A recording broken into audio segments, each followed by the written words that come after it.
Again? He's stepping up like he has a story. As a matter of fact. I don't know. I don't understand, like, the whole... The answer's no. No, of course not. All right. That's all I want to know. I don't understand how being with a guy is gay. No, it's just like I didn't even do anything gay. I didn't say anything gay. And you looked at Dave Moreno's ass. That was enough, and that was like 5 years ago. Yeah, I kind of stuck with me. In retrospect, maybe that was a mistake. Don't you think Dan Marino's ass is really good? I'm still going record. The guy's got a big ass. I'm telling you. All right. That's not what you said. You said it was a nice ass. I didn't say it was nice. I said it was okay, big. whatever. He said it was a funny looking ass. And I was like, what are you looking for? Exactly. It did look funny. That's all I said. But as opposed to, like, you know what a nice ass looks like. No, it doesn't look regular. You evaluated Dan Marino's ass. His ass looks out of proportion if you watch the videos. That's all I'm saying. Oh, boy. It's not getting any better. Yeah, right. I'm gonna leave. You shouldn't even notice Dan Marino's ass. Yeah, but I couldn't help but notice it. Like, you ever look at somebody on the street and say, well, you know, there's something weird going on there? Women. If it's a guy, you never look down below his eyes. Sometimes you can't help but notice it. If an ass is out of proportion, it's on a woman. Of course. That's the only ass you know. I noticed it. That's how I'm looking at an ass. I'll take it one step further. I don't look at Gary and go, you know, his ass is a little out of proportion. And if you do notice it, you should never verbalize it. Well, I don't care. I'll say it. I mean, I've gone on the street and I'll see something wrong. How's my ass? You're in proportion, I guess. See? But that doesn't You shouldn't even know that. You should say, here's the answer. How would I know? Oh, I don't look at your ass. Then I'm lying to you. Then I'm lying. Then. If Dan Marino has a funny ass, Carmen Electra's ass is hilarious. You like the way my, you can see kind of the outline of my balls through my pants? You understand that's gay, right? I like that, yeah. All right. Look, You should be he looking came at in here that. once and started talking about seeing somebody's back on TV that nobody else saw. Sometimes you can't help but notice stuff. If you're gay. No. If you pay attention to detail like I do. Thank you. We got to take a break. When we come back, we have so much more to talk about, but we got to take a break. Right after these words, we'll be back. Hi, this is 𝗦𝗵cie𝘄, baseball superstar. When I sign, I'm going to buy K-Rock and fire 𝗦𝗵cie𝘄. Now here's Howard Stern. You're listening to a man who never spanked his kids because he was too busy spanking his monkey. That's the reason why. I just didn't want to humiliate my kids. I'm not saying I didn't spank my monkey. Well, I just saw Stuttering John, who decided to show back up to work. All weekend I was getting phone messages. From Stuttering John. Really? What did he say? Call me, bro. Call me, bro. Last guy who called me bro. Last guy who called me bro is Scott Einziger. Oh. Don't call me bro. And did you call him? No, of course not. Why would I call him? Why would I waste my time calling him? I wonder what he wanted. No, I got no beef with the guy. I'm the guy who gave him permission to go off and do I'm a Celebrity, get me out of here. And they were paying him $100 grand or something to go do it. And I said, you know what? I'm not going to tell you not to make that money. That's serious money. I said, but when are you going to be going? So he says, well, I'm gone for two weeks. 2 weeks. And one of them were on vacation. One of the weeks I'm on vacation. Yeah, you owe me $100. Give it to me. What's that for? He gave me my $900. He owes me another $100. If only took it that, we'll give you that. Oh, is that from the race? Yeah.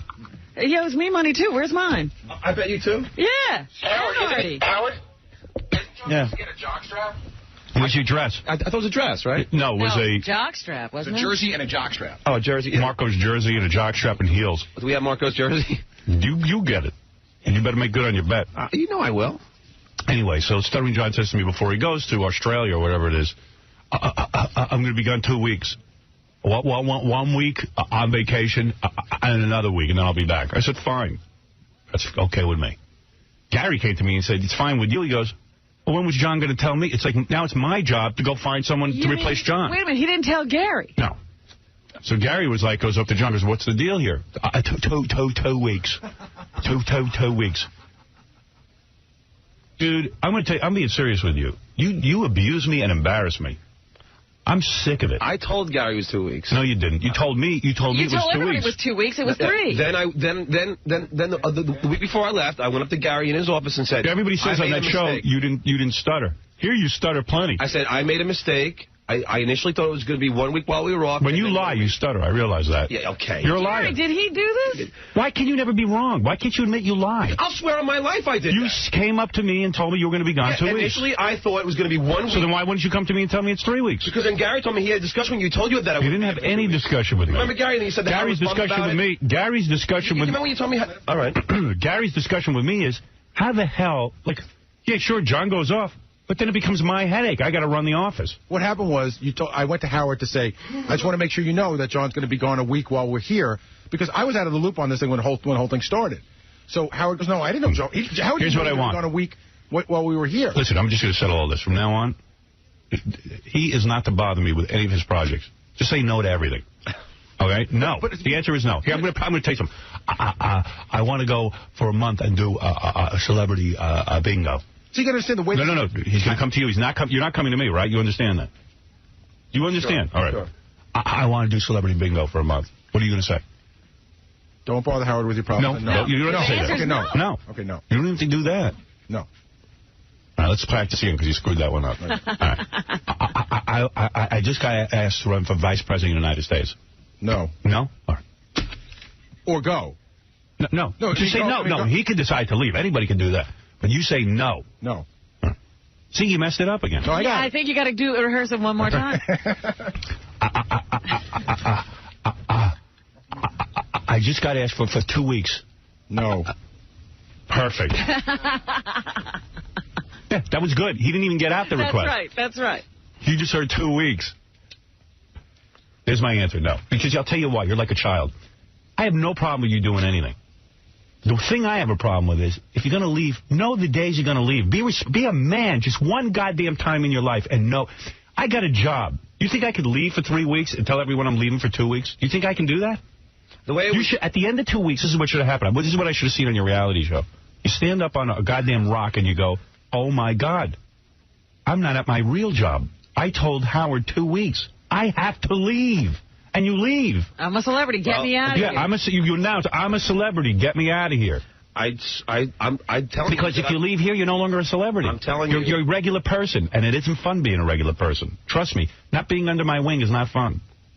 Go ask Jackie. Taking Scott Einzinger's stolen leftovers. It's not fun, nor funny. Remember that. Big shot. I'll be gone. And by the way, I saw 2 episodes of your show. Yeah. Why can't I see that Stuttering John around here? Yeah, the guy cooperative. they were talking about, we don't know. The guy who stays and helps. You don't know that? No. You don't know that Stuttering John? No. Never met him. Mediator, you don't ever hang out with the listener, the one who goes to I need help. Gary says to me, boy, I've never seen that John around here. You never hang out with that guy. I want the guy who volunteers to get firewood. Right, we were pissed watching that show. Why do you volunteer? Why do you volunteer to get firewood? What's that? Why do you volunteer to get firewood around here and you don't volunteer for anything? That's not true. Around here, it's Gary, you don't need me for anything, do you? I got to go to lunch with Artie. I got to go to lunch with Artie. I can't help out. I want to see the firewood gathering, John. Yeah, I see you're capable now. I've been a sap. I got suckered. Hang out. He wants to work with that guy. I'm not talking about hanging out. I'm talking about around here. Work. I offer to do... I'll do anything Gary asks me to do. Oh, please. Oh, I see. That's the truth. Well, go get me firewood. Really, I want firewood. Go get me some. Something. I'll get you firewood. 3 weeks, 2 weeks, loosey-goosey. Yeah, I don't know what the story is, but even on the phone here, you said, I didn't realize how long it was going to be. Initially, I thought it was going to be... Initially. Initially, I thought it was only going to be the week when we were off, then the other week. Then the week before, that's all I had a conversation. Guy was sitting in his chair in his office. I said, I initially thought... And then I had the same conversation with Kingston. It's not Gary's fault. Kingston knows it. Kingston knew it. I don't care about Kingston. You don't work for Kingston. You work for me. I work for him. I don't care about that. The only reason you work for him is because of me. And John, let me ask you a question. I'm not trying to kill you, but don't you think, with all the controversy that was going on around here about you taking the 1 week off, I didn't react when you said you needed 2? No, you were fine with it. Let me finish. Can I just say something? Like a snake, he probably said to you, Howard said it's okay. No. Then Gary went, and then you told me in the studio where I was doing my show, you came up and said, I told Howard that... See, here's where you're wrong. You're going to miss 2 weeks, and Howard was bummed. Here's where you're wrong. And I said, geez, thanks. And then I went out to lunch with Artie and said... I feel used by ABC. Geez, thanks. Like, it's now Gary's fault? And we're not... No, I'm just saying there was a misunderstanding. I don't think Gary did anything... I feel used by you. I feel used by you. You always, it doesn't matter what... I feel used, but it doesn't matter. Excuse me. If Robin says to me she's going away for 2 weeks, and we agree to it, and then she stays away 3, screw her. I'm saying it was a misunderstanding. Screw anybody who does that. I thought Gary and I knew that... Am I right or am I wrong? Absolutely. But I certainly would never go for even 3 weeks. Do you understand that I thought... this is my job. I thought Gary knew... This is your job. I think this I said... Will, the guy who does the phone... Get out of here. All right, see, it's just unfair. Leave. It's not fair. It's unfair to you. It's unfair. I swear on my life... I don't care about your life. It's meaningless, your life. Will, I went over, I was paying him $100 a week to do the phones. I said I'm going to give him $200. Why are you paying Will? Because just to, a little extra for, help me out. Oh, you're so stupid. Why? Just show up when you know what? Tell someone you're going to be gone for 3 weeks. Stop finagling. It wasn't finagling. It was. I swear to God. You always got to scam your roller. No, that's the way that you perceive me. But it's only going to be 2 weeks. 1 week I'm away. 1 week we're on vacation. It's who you are. It's the measure of a man. I know who you are. Fine. Then if that's who you think you're a celebrity. Get out of here. That was very funny. Really? I mean, I can't take it. I think paying people $100. He's got a whole thing going on. You paid him to watch the phones, or you paid him to do the research on the other guests on the island? I paid him that, too, but I paid him to do the phones. Oh, I see. You paid him to do research. Those were separate. What? Those were separate, right? Yeah, they were. Why? No, I'm just checking. Yeah, I gave him a total of like $400 and something. I haven't paid him for this stuff yet. I got him a check. No, I think that's funny. Of course you do. Well, John, you've never been here, and I've been sitting there. Now, also, it's just not so funny. I think it's funny that you don't... Oh, it's so funny. It's so funny. You know what? It's funny, though? You're right. It's not funny about you. You're right. It's not funny about you. It's funny about me, what an idiot I am. That I would trust you when you tell me 2 weeks. You're right. You should laugh at me. I'm stupid. Actually, when I first discussed this... Laugh at me. Laugh at me. Laugh at me because you made a buffoon out of me. You made a fool out of me. Howard, when I first discussed this thing with you... Gary, you can laugh, but don't laugh at him. Laugh at me. I don't know why. I'm a fool. I don't have the heart to laugh at anybody. Laugh at me, please. Laugh at me. Good. Thank you. I'm a buffoon. Yeah. Because I get duped by him every single time. And then he's on the phone. Bro, give me a call. Bro? How am I your bro? Bro? Bro? I made the mistake. I thought we were friends. Laugh at me, please. I thought we were friends. I'm a joke. No. Friends? What's this got to do with friends? You work here. You're not my friend. I called you to talk to you after on the air. Downtown Julie Brown. Go sit there and suck leeches off her ass. She's a very nice woman. Yeah. She's real nice. She's like a bus hitter. I don't even know that was Downtown Julie Brown. That's not. I don't even think that was her. It wasn't Downtown Julie Brown. Prove to me that what happened to the hot Downtown Julie Brown? Put some goddamn makeup on. There was no makeup to be. Nobody even watched that show. It was a waste of time. It wasn't a waste of time. It was. Well, you were 4th or 5th in the ratings every night, tied with the WB. Why you know that? It wasn't my show. Wait, no, it was my show. Every minute, Howard Stern, Stuttering John from the Howard Stern Show. I look like a failure. Radio DJ. No. Yes, Don't tell me what it said. All right, that's what I heard. My name was all over that failure. Howard Stern. I kept hearing it for Howard Stern Show. It said radio DJ. I don't want to be on that show. It said, I made him say radio DJ, so it didn't even say... It wasn't worth it, except for the $100,000. That I wanted you to have, but for 2 weeks. And if you told me 3 weeks, I would have been okay with it. It was a misunderstanding. But you didn't tell him the real information up front. I swear to God, Robin. Laugh at me, Robin, please. You know that laugh that cuts through people that you do sometimes? Direct it at me, because I'm a fool.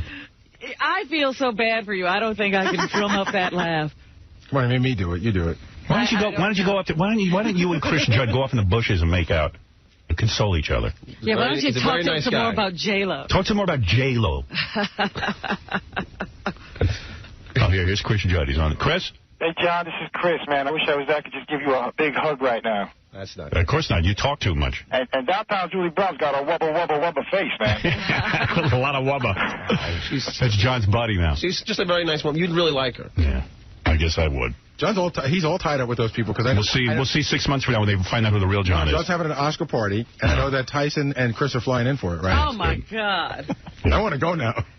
I don't understand why. Because it's funny. It's funny that you're friends with those guys. Oh, you're too funny. John, those aren't your friends, you stupid doll. You did a TV show with them. Hold on a second.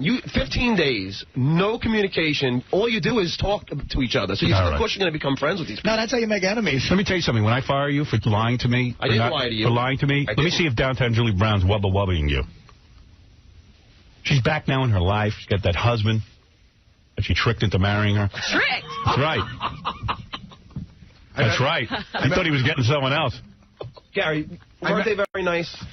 Julie was nice, okay. She was okay. Her husband was very nice. I think he said 2 words the whole night. He's a very quiet guy. Who knows what he is? I think he's German. He's German. I thought he was getting a celebrity. He's happy to be in America. Yeah. I like everybody, too, when I'm on a 3-week vacation. That was hard. Oh, please. Here we go. Oh, whoa. That wasn't easy, Robin. Oh, just eating rice and beans all day. God, wow. 1 stars every day. Give me a break. I got to tell you, we were laughing at all you guys when you cried. We were like, did you cry? I didn't cry. He did, but I did not cry. You welled up when they talked about family. That's crying. That's why I didn't cry. Yeah, your tears just didn't spill out. You were crying. Get the hell out of here. And sitting there drinking beer and smoking cigarettes. How hard is that? And then I found out that the show had a shrink. Yeah, they had a shrink. I mean, Alana Stewart was at the shrink, Howard, once, twice a day. But what did well, why not? It's boring. I said to John, why did you go to the shrink? He goes, I didn't need it. I go, I would have gone just to have somebody to hang out with. Yeah. And they give you beer and cigarettes? How's that? No. They only would give you beer if you did like something. Like, yeah, but you got it. So who are you good? So that was anything. So who are your good buddies after the show? Let me hear about your friendships that you formed. Who am I closest to? Yeah. Downtown Julie Brown. Yeah. Robin Lee. Why don't you announce what... Chris Judd. John came... Can we talk about this? What? No. Oh, you can talk about how Nikki was into me? No, because no one believes that. Somebody's mad at the show? John thinks because Nikki said to him, if you were single, I'd totally be into you. No, she told me she'd be all over me. Yeah, okay. Well, you know She doesn't know the John we know. Conveniently, John, don't worry about you're married, so she didn't have to make good on that. Yeah, she didn't have to go through with it. No. You know what? That's just like, remember the movie The Elephant Man? And the woman walks in and she goes, she shows him kindness, but conveniently she's married, too. Whatever. She doesn't bang him. She doesn't bang the Elephant Man. Right, she's there and gone. Yeah. She stops in for a few minutes and tells her publicity firm that she was there with the Elephant Man. There's always an excuse. Like Chick said to me, if you weren't repulsive, I'd be all over you. Right. Yeah, if you were anybody else. Yeah, anyone else, Artie. Yeah, Dean, go ahead. On the show, it said Howard Stern's sidekick. Yeah. John's name. Yeah, my worst nightmare. Apparently the first day, and then my wife saw it, called the agency, and they changed it immediately. Oh, good. I'm glad your wife's handling my career. No, because that was the deal. They were never supposed to say your name. So what's the penalty now that they said my name? Where's my compensation? Then my wife called up, and they changed it the second show. Oh, I wasn't damaged. That was the only show anybody watched. I don't want to be on. So I'm a celebrity. Get me out of here. I don't want my name mentioned on it. Well, and it wasn't. Whoa. And are you lying or are you telling the truth now that it wasn't mentioned? Like Bruce Jenner would try and mention. Forget Bruce Jenner. And I would just kept saying. I said, why is it billed Howard Stern's sidekick? You're not my sidekick. It was He'd never like to supposed kick to you be. in the side. That's different. You're right about one thing. He didn't start it like this on the show. No. Yeah, because everyone said, why does it every second? Yeah, you Gary, maybe that's why. What are you mad at me for? No, but maybe it's because I wasn't on a hot seat getting yelled at by 5 people. John, you know what? What are you getting angry about? I could be piling on you so bad now, and I'm not. You're angry. You were away for 3 weeks. You've been well rested. I want to go away to an island for 3 weeks. I'm not saying you're piling on. Lie around for 3 weeks. These two. When am I going to get to go for 3 weeks? You know what? I'm going to tell Mel today I'm going for 2 weeks. I'm going to do what you do, and I'll show up in 3 Do you weeks. understand that there was a See if I have a job. Along the way? No. Why is there always a misunderstanding? Do you understand that it always happens with you, these misunderstandings? You don't know the dates of when you were going to do the show? You don't know the dates of when you're going to do the show? And they didn't know how long their show was going to be. It was initially supposed to be from February 15th. I thought March 1st. Put your head in a bucket of insects for me, like you did on the show, and let them bite you. You're a liar. I did get I can't stand guys who lie. I don't lie. I don't trust you for a minute. I don't lie. Well, fine, but I'm not lying to you. So you were gone for 3 weeks, but you told me 2 weeks. I swear to God, I thought initially it was only going to be the week that we were off and then the next week. How do you get fooled? Because it was March 1st. Then I went to Gary. There is no way this was ever a 2-week show. He's never wrong. Break because they had to get them to Australia. Right. Then they had to have 2 weeks of show, and then they had to get them back. Yeah, and then he's never wrong. That turned out to be 3 weeks. He's never wrong. Why don't you just turn to me like a man and say, you know what, Howard? I'm stupid. I don't check dates, and even when I do, I play it kind of loose, so that way I can just get to do the job. I don't want to miss out on the money, so I figured this way I could connive my way into it. No, it was never an issue. Then I respect you. He throws your name around at Yankee Stadium, Howard. I throw his name around at Yankee Stadium. Certainly do. Yeah, is that why I'm sitting up in the upper tier? I don't even mind if he does. I don't even mind. Listen, the guy works on the Howard Stern show. I'm fine with that. I said, just do me a favor. There's going to be a disaster on ABC called I'm a Celebrity, Get Me Out of Here. John, go do it. But I don't want my name mentioned. I don't want to be associated with that show. I don't. That's all. And go do it for 2 weeks. If you're telling me 2 weeks, go do it. Now, am I a bad guy? No. I said, you know what? I really don't want you on the show, but I know you want to make the money. So go make the money. Just be honest. Sit down with a date book. That's what I told him. I told you this. Get a purse with a date book. Tell people really what's going to happen. But you're John. You're like, oh, my wife handles the dates for me. My wife dresses me. I'm not in charge of my own life. Everyone takes care of everything for me. That's John. He is a celebrity. And what I do, and what I do back in the office doesn't matter. Screw Gary. He'll figure it out. I never said screw Gary. What happened to your planner? I thought you bought a planner. You can sit down with the date. You can't sit with the producer of the show and say, what are the dates that I will be needed so I can tell my boss. Show me where they exactly are. what they were. I had a conversation, Gary. I think everything's for John. Gary, I know you have a different memory of it. I'll tell you what the deal is. I tried so hard from the beginning of this because you spoke to Howard about this before it ever started. And all I was doing before you left was just trying to make sure that it didn't come back to haunt me. Because even when we had dinner that night, right? We had dinner on Saturday night. And that's when I found out. I said, did you tell Howard you're going to be gone a week? Yeah. Right? We had that conversation. And you said, I think I did. 2 weeks was the... No, it was 1 week that night. And I said, did you have that conversation with Howard? And you go, I think I did. I'm not sure. And then I had to go tell Howard. And and then you told me Howard was all right. Okay. I swear. All right, nobody cares about any of this. Quite frankly, you know what? I realize someone's sitting by the radio going, I don't even care. Yeah, but I mean, I just, point out the psychology. Like, Gary's his daddy. Everybody's his daddy. No, I have a boss. Gary is the guy in charge. Just get a date book. It's your project. Yeah, I talked, and I thought it was clear that it was going to be 2 weeks. Get a date book. Get a date book. I thought it was clear that was 2 weeks after we were back. On your next job, I want to see... I told Kingston, and Kingston knew it exactly. On your next job, John. I don't know how Gary didn't get it right. I don't know that Will knew it. No, Will knew it, too, because you know what? John, I don't care. On your next job, I'm telling you, when you get a real job and they make you dress in a suit and a tie, when you tell your boss you're going to be gone 2 weeks... And you don't show up for 3? Guarantee you, it's going to be tough. You won't have to come back. Honestly, what I got to do is email it. So I have. Okay, fine. So I have a paper trail. There you go. Because then have a paper trail. It won't be this kind of discussion. That's right. That's right. But I knew that as soon as I called in, and then this whole thing happened. It's like, well... The producers didn't make arrangements for someone to take care of your job the extra week you were gone. No, but I did. I was paying the guy to do the phone. I see. All right. Well, you know what, your next job, which will probably be a Kentucky Fried Chicken after I'm done with you, I guarantee you they won't even put up with your antics. Guarantee you've never had a real job. You've never had a real job. No, you haven't. Wait a minute. How much is your job worth? Howard. How much did you pay Will to cover for you? $100. Yeah, on top of what he makes here, anyway. $100 a week. Why don't you pay him what you get paid? Yeah. How come he can do it on the side? Because I didn't get paid for I didn't. Sure you did. No, I didn't. You got $100,000. No, I didn't get paid from here. No, you made it because you made $100,000 on another job. But the point is, he should have gotten what you get if that's what you're worth. So you're telling me you should be paid $100 a week? I still don't think that's the only thing I do here. So whatever, Robin. I don't care. If you either tell me that's all I do, then fine. Then what do you do? I forget. Remind me while you're here. I yelled at for the last hour. Yeah. That was a lot of fun. Yeah.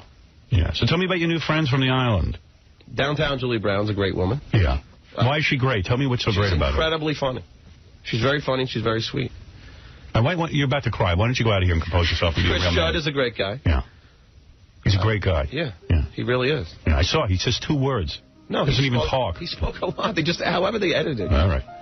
And, Nikki was great. Yeah. Nikki's a great girl. That's the truth. And she's hot. Right. Robin Leach is a great guy. How come? So what happened when you went on the Tonight Show? Did you talk about people? Yeah. I heard you were good. I heard you talked about what was wrong with everyone. Now you're telling me everyone's great. Get out of here. Get out of my show. You're not even funny here. Get out. Goes on the Tonight Show, tells everyone how effed up everyone is. Yeah, comes in here. He comes back and he's like, you didn't see me? I'm like, who knew you were? Wait a second. Maybe everyone's great. Wait a second. You're the worst guest I ever had. Get out of here. Who did you make friends with? No. I goofed on Bruce Jenner on the Tonight Show. What did you say? Let me hear. No, I just said how he was very long-winded. All right, that's funny. All right. No, I did it in a different... Well, you know what? All right. That's fun. Get out of here. All right, goodbye. Go answer the phone. Thank you for your contribution. What is that? Thank you. You can leave now. I'm done Well, with it says Stuttering John on it. It says Stuttering John. So what? What's it got to do with you? So I should leave when you play it. All right, go ahead. Go back and do your job. I'm not going to play anything. Good. I'm going to take a commercial break. So how was it anyway? What? I don't know. How was what? Did anything happen interesting the last 2 weeks? Come on, get out of here. Goodbye. Really, I've had enough of you. I'm done with you. Goodbye. Go answer the phone. All right, I'm going. Everyone said the shows were great without you. See, I knew you were going to say that. Read the email. I'm not making it up. Oh, and everyone said that John... that's a representation of the audience, an accurate representation. Whatever. Goodbye. Because if that's true, Thank you. Goodbye. Thank you, Howard. Thank you. Thank you for showing up. Yeah, we're so grateful. Great seeing you. Because it doesn't appear that you need to. Tom, hi, you're on the air. Hey, Howard. Hey. Number one, you're a little bitch for crying about my name. F your name. Who cares if John uses your name? I certainly do if you associate me with that horrible show they put on ABC, but that's my feeling. I asked him not to do that. Well, dude, it's your fault. Why is it my fault? You've known John's a moron for years and years and years, and you've kept his fat ass around. You know what? You're absolutely right. Hey, Howard, did you go to that barbecue? What was that? Did you go to that barbecue this weekend? What barbecue? The one where I slapped my meat on your grill. Whoa. Oh, yeah. I went to that barbecue. Yeah, your meat was real good. That was one annoying pothead.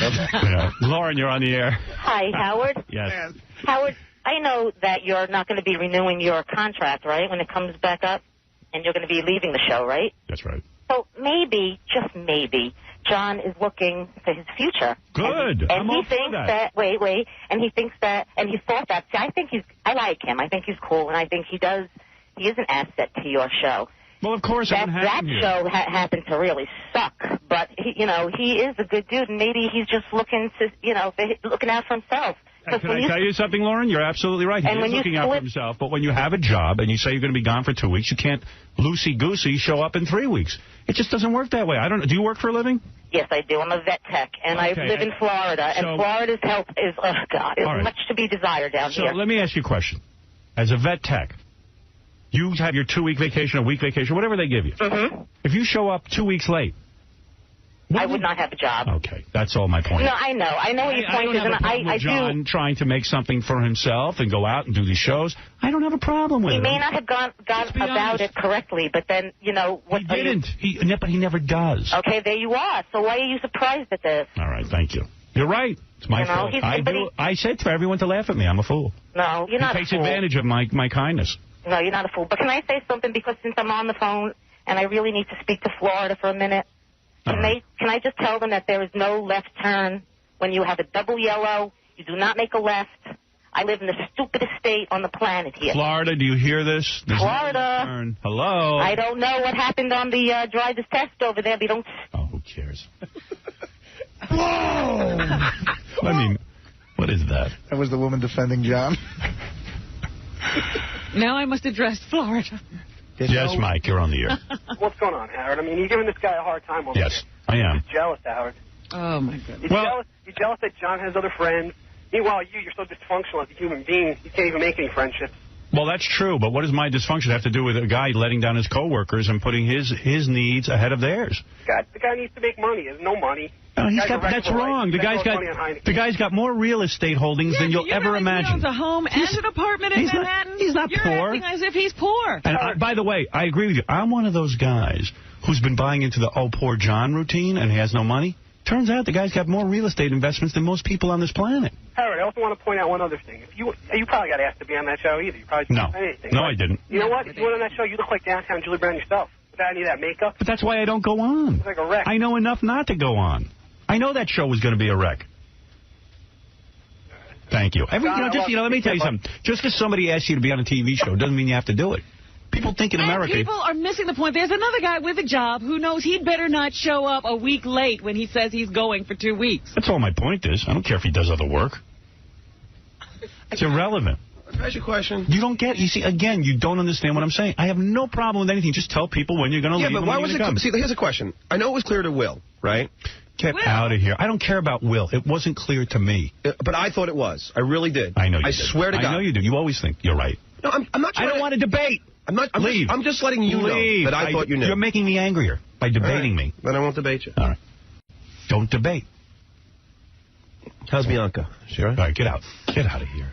See, he wasn't argumentative. He listened on that show. Yeah. Oh, yeah. Who is this guy? I get this mess. All right. I find it funny that there's people who think you're jealous that you weren't asked to be on that show. I know. You weren't asked to be on that show. Thank God I wasn't on that show. It'd be the end of my career. I mean, but you weren't asked to be on that show for the same reason they didn't ask George Clooney. Right, or Julia Roberts. Right. Because they know they'd say no. Yeah, they asked Chris Judd. There's people who weren't doing anything. And they knew John doesn't do anything. Why doesn't John and Chris Judd form a business together? Seriously, why don't they go up? And Tyson Beckford, they can take him in. And take off whenever they want. Yeah. I'll be back in 2, maybe 3 weeks. I thought it was very clear. He's supposed to read my mind. All right. I got to we got to take a break and just get off this topic. I know. I didn't even hear anything funny about the experience he had. You know who's a good guy? For the Tonight Show. Yeah. Downtown Julie Brown. She's a great person. She's sweet. You know who's great? It was great. Chris Judd.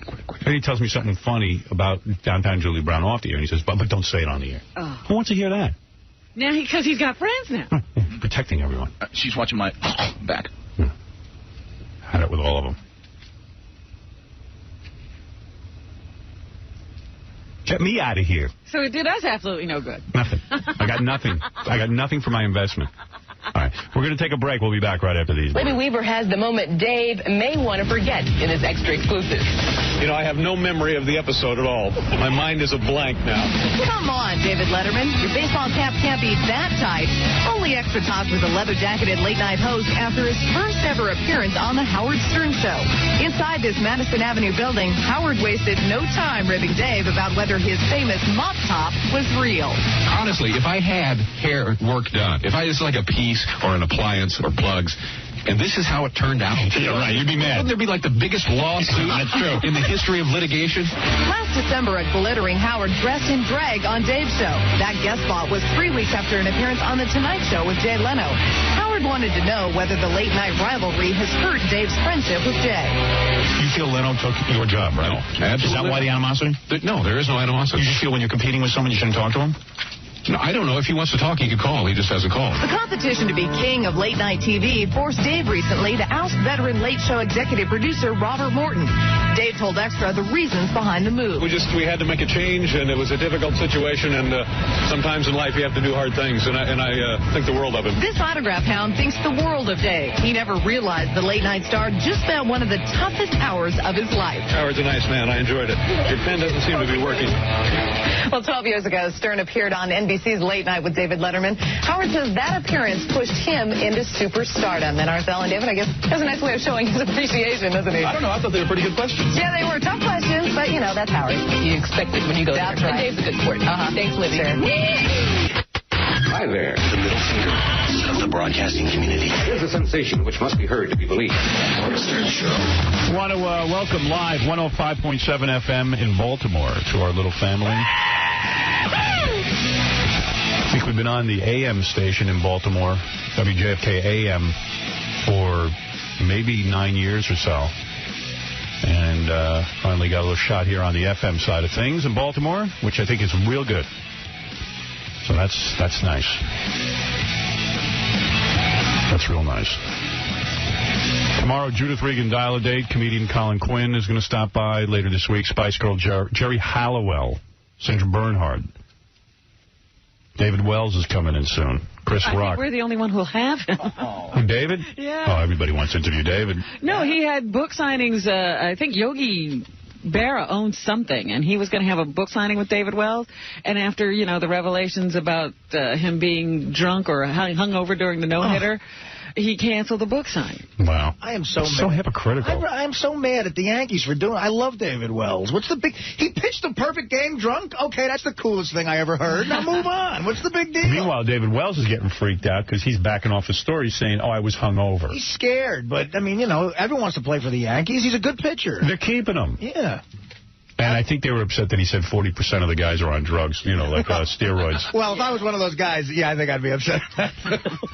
But you know. What? So what? Who cares? So he drinks. Babe Ruth played games drunk. Oh, they were all high. Mickey Mantle was as high as a kite. Yeah. And it was cool back then. All of a sudden now there's a problem. David Wells, Chris Rock, Lisa Marie Presley. You name it, they're here. They all come. They all come here. Whoa! Thank you. I do have Stuttering John's Tonight Show appearance if you do want to hear that. Yeah, because I certainly didn't see it. It's about 7 minutes long if you want to listen to that. Figure we take a couple of phone calls, though, first. All right. You ready? I'm strapped in. All right, let's see if we can't move along quickly. Dr. Gonzo, go ahead. Yeah, Howard. Hey. Good morning. Yeah, I was wondering why you didn't flip out when Robin did the ABC's Millionaire. Millionaire? I didn't miss a day of work. What's ABC's Millionaire? I did the contest, you know, who wants to be a millionaire. I don't care what anybody does. I'm not the big kahuna here. I'm not the guy who... I'm just saying if you're going to... Listen, if you're going to take time off from work, just be honest about when you're leaving and when you're coming back. Do you see, sir, that there's no comparison? I don't care if people do stuff. Broadcasting the Stern Show on ABC, is it not? John is not Robin. That's just the bottom line. And I don't mind being associated with Robin's appearance on Millionaire. I do have a problem being associated with, I'm a celebrity, get me out of here. I thought it was real lame. They're both representatives of the Stern Show. No, they're not. They're not equal. He's not going to hear anything. Millionaire was a hit show, number one. It didn't have anything to do with me, number two. And number three, I was on for one day, and I didn't miss any time at work. I'm only bitching because John lies to me. That's all. And if he walked in and it said, you know what, I screwed up. This is me again not being organized. I would say, okay, no problem. But he fights it. Well, I'm not arguing that. No, that's what I'm saying. What am I doing? Howard, you're on the air. Yeah. Hey, Howard, how you doing? Hi. I don't really get your beef with John. I mean, the guy's got to have a vacation, doesn't he? Sure he does. He had his vacation. So, but I mean, I might have missed part of it on the air, but what exactly is the problem? I mean, so he takes... The problem, let me ask you, what do you do for a living? Well, you know, I'm in the electronics industry. You're in the electronics industry. Do you have a job? Yes, I do. You work for a guy? I work for a large company. Okay, so if you went to your boss and said, I'm taking a week off, I have to go do something. How about, I'll tell you how cool I am. I'll tell you how cool I am. I said, go take 2 weeks off and go work for a competing company than the company we work for.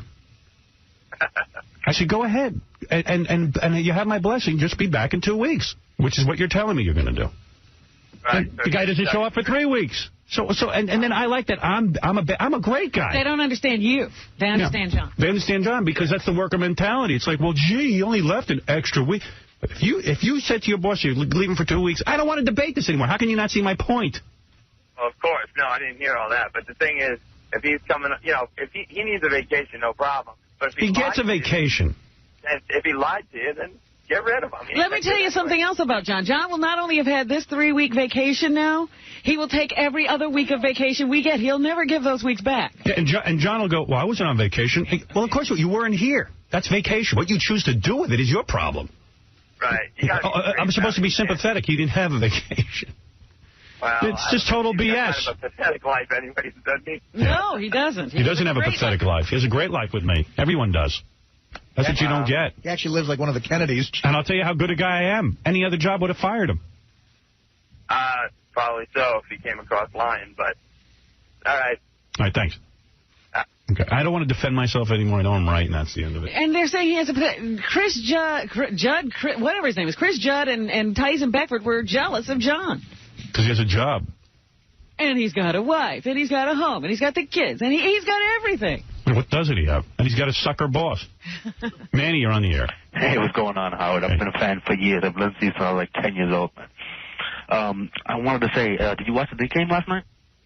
The Knick game? No, I didn't watch the Knick game. All right, well, they were interviewing Jay-Z, and I saw a beautiful Robin over there. She looks so beautiful. She's such a...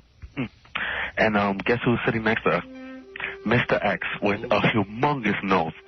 Howard, oh, my goodness. He makes your nose look like 2 peas. 2 peas? Okay. Mr. X has a big nose? Huge. He was trying to cover it, like giving the finger. You know, like when you cover your face and you, like, kind of give the finger because you saw the camera looking at him. But there was, like, 5 seconds before he noticed. Oh, my God, he's atrocious. Robin, you have to lose him. Oh, he might be nice, and, you know, but you deserve so much better. He's so handsome. What are you talking about? Come on. Whatever. Looks like a buggy parked at his face. Thank you. But what kind of dude knows if a guy's good looking or not? This dude knows. No, look, I'm no homo. That's gay. No. You know, every guy thinks he's better looking than the guy you're with. How's Mr. X's ass? Oh, he hung up? He's got a funny ass. He got big. Let's go to Lee. Lee, you're on the air. Oh, yeah. Hey, good morning. Hey. You catch the Tales from the Batcave, the Batman reunion show last night? Oh, you know, I forgot about that. I wanted to just see if I could understand the plot. It was interesting. It was weird. Was it good? Well, yeah, no. I mean, I only caught about 45 minutes of it, and I had to go to sleep. But it was kind of funny. It kind of cut back and forth between, like, some little caper going on nowadays and reenactments of them making the show. Sorry, I missed it. Yeah, played by actors. You know, there were actors playing young Adam West and Burt Ward and young Frank Gorshin. And Thanks. Yeah, we missed that one. Maybe it's good we did. Yeah. Well, you know, there was a better show on last night on the Trio Network there, The Raging Bulls and Easy Riders, about the movies in the 70s and stuff. Yeah, I didn't see it. Thanks. Pretty cool, thanks. If we didn't see it, it's not important. It's only important what we watch and what we see. And I watch the SAG Awards. I wanted to see what everyone was wearing. You love those red carpet shows. Love them. I love to see red carpet shows. There was one woman interviewing for E! Yeah. She was, I guess, she was like I don't know who she is. She's an interviewer. Every question is, are you nervous? She says, are you nervous going up on stage tonight? So the actor would go, no, I'm not nervous. But she kept asking. So, and then she'd go, then her follow-up question was, well, are you nervous once you get behind the microphone? And the guy goes, I forget who she was interviewing. He goes, no, not particularly, no. She goes, all right, thank you. That was it. Are you nervous? So are you nervous here, or are you nervous here? Are you nervous here? The whole interview was, are you nervous? Wow. I said... That's her stock question. Yeah, it's really lame, but I love it. Did they have, what's her name back, Melissa? No. No, she was, I'm sure, still getting over her Australia trip. Yeah. Well, she's not used to actually working, I guess. She seemed pretty bugged being out in the wild. Yeah. God, what's wrong with her teeth and everything? I don't know. I think it's a lip problem. It's not a teeth problem, that the lips are blown up and they don't know what to do anymore. But she's got great abs. Did you see when she finally stripped down to a bikini? Yeah. She has rock-hard abs. Does it matter? I don't know. You know, I would ask you that. I don't know. That's like if I had a big penis. Look at the rest of me. What woman's going to care? Well, there's a contest I know she would be good for. Oh. Does she have a good body? I'm telling you, it was great. She had a great body. Wow. I'll put a bag over her head. Well, I don't know. That's like having a great radio, but you own a 1970 Valiant. You know what I mean? Like, wow. Yeah, why is that sound system in that? Come on and check out my sound system. Let's go to Robert. Good morning, Howard. Good morning, Robert. Robin. Good morning. Couple things. First of all, Arnie, not Arnie. Arnie. Yeah, we love him, but look, the guy's a heart attack waiting to happen. He needs to lose some weight. Okay. But he's 100 times better than Jackie was. All right, there you go. A couple things. Don't try to defend your stance on John. People think it's just a big joke there, working there, but he has a job to do for you, and people don't get it. Yeah, of course. Believe me, I don't care who gets it or who doesn't. I get it. Yeah. I know that I'm a responsible guy. I show up to work.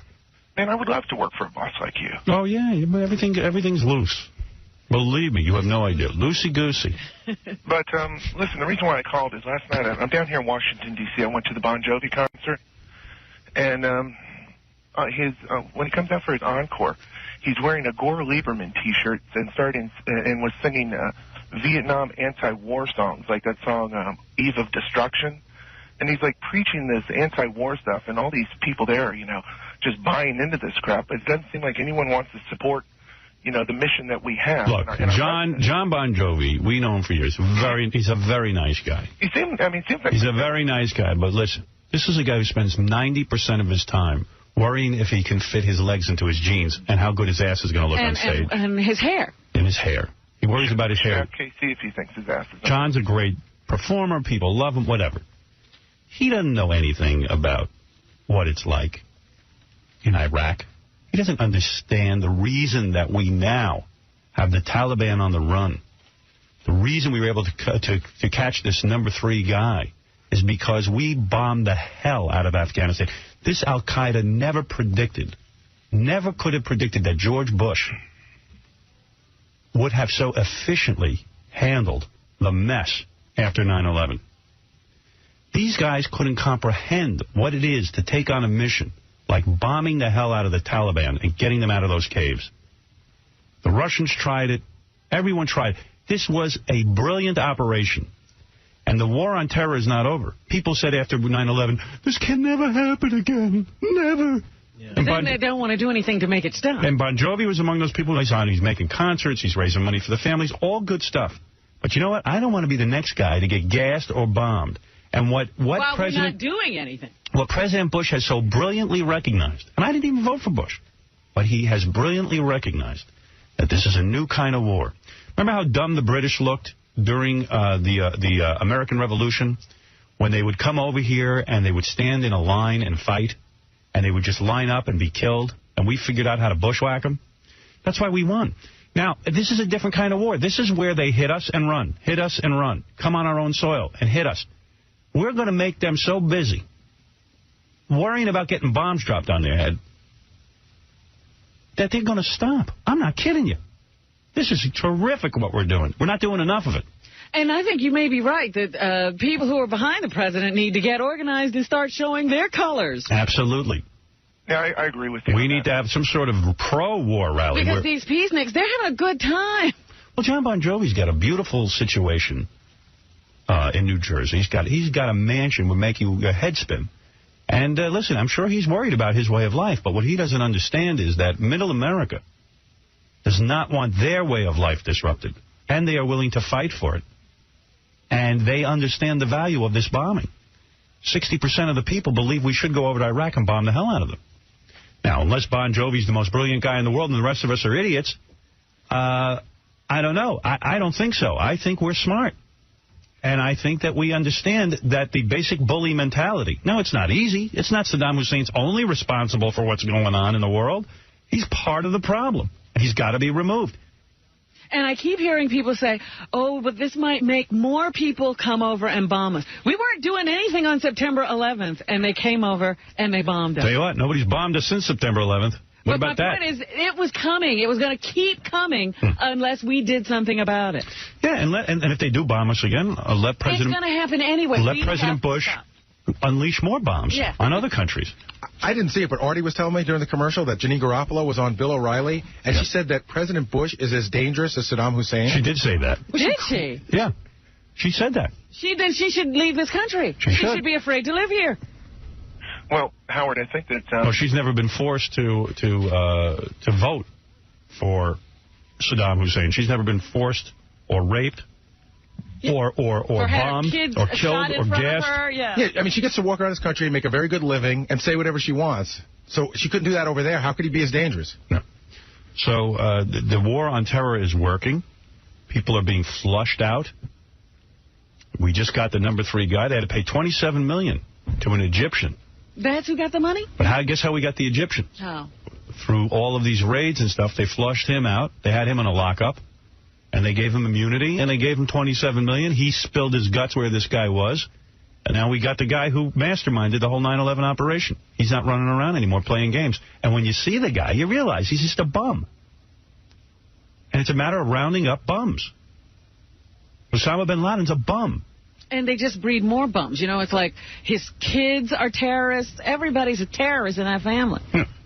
You know, Howard, I think the reason why we were so effective in Afghanistan is because we did it on our own without having to every other week go to the UN and try to explain ourselves. We didn't ask anybody. We didn't ask permission. You're absolutely right. The moment you start asking questions, people want to say no. If you went to the UN and said, do we have the right to bomb Afghanistan, most of these countries would have said, no, don't do it. It's not their fault.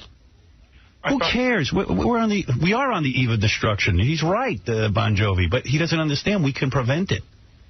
I thought it was so funny when Donald Rumsfeld said that, you know, it didn't matter what the French said because going to war without the French on your side is like going deer hunting without your accordion. Well, what pisses us off is we've always been there for the French, and you know what? They could be there for us. This is a tough time for us. They could just shut up. That's what they could do. They won't do it. And if it wasn't for us, they'd all be speaking German anyway. The only way to get France to join us is to say we're going to bomb Israel. Then they'll join us. Or to just conquer France. Because they're a bunch of anti-Semites. And they hate Americans. And that's who they are. That's their true colors. And the only way you can get them to go along with the program is if we're going to invade Israel.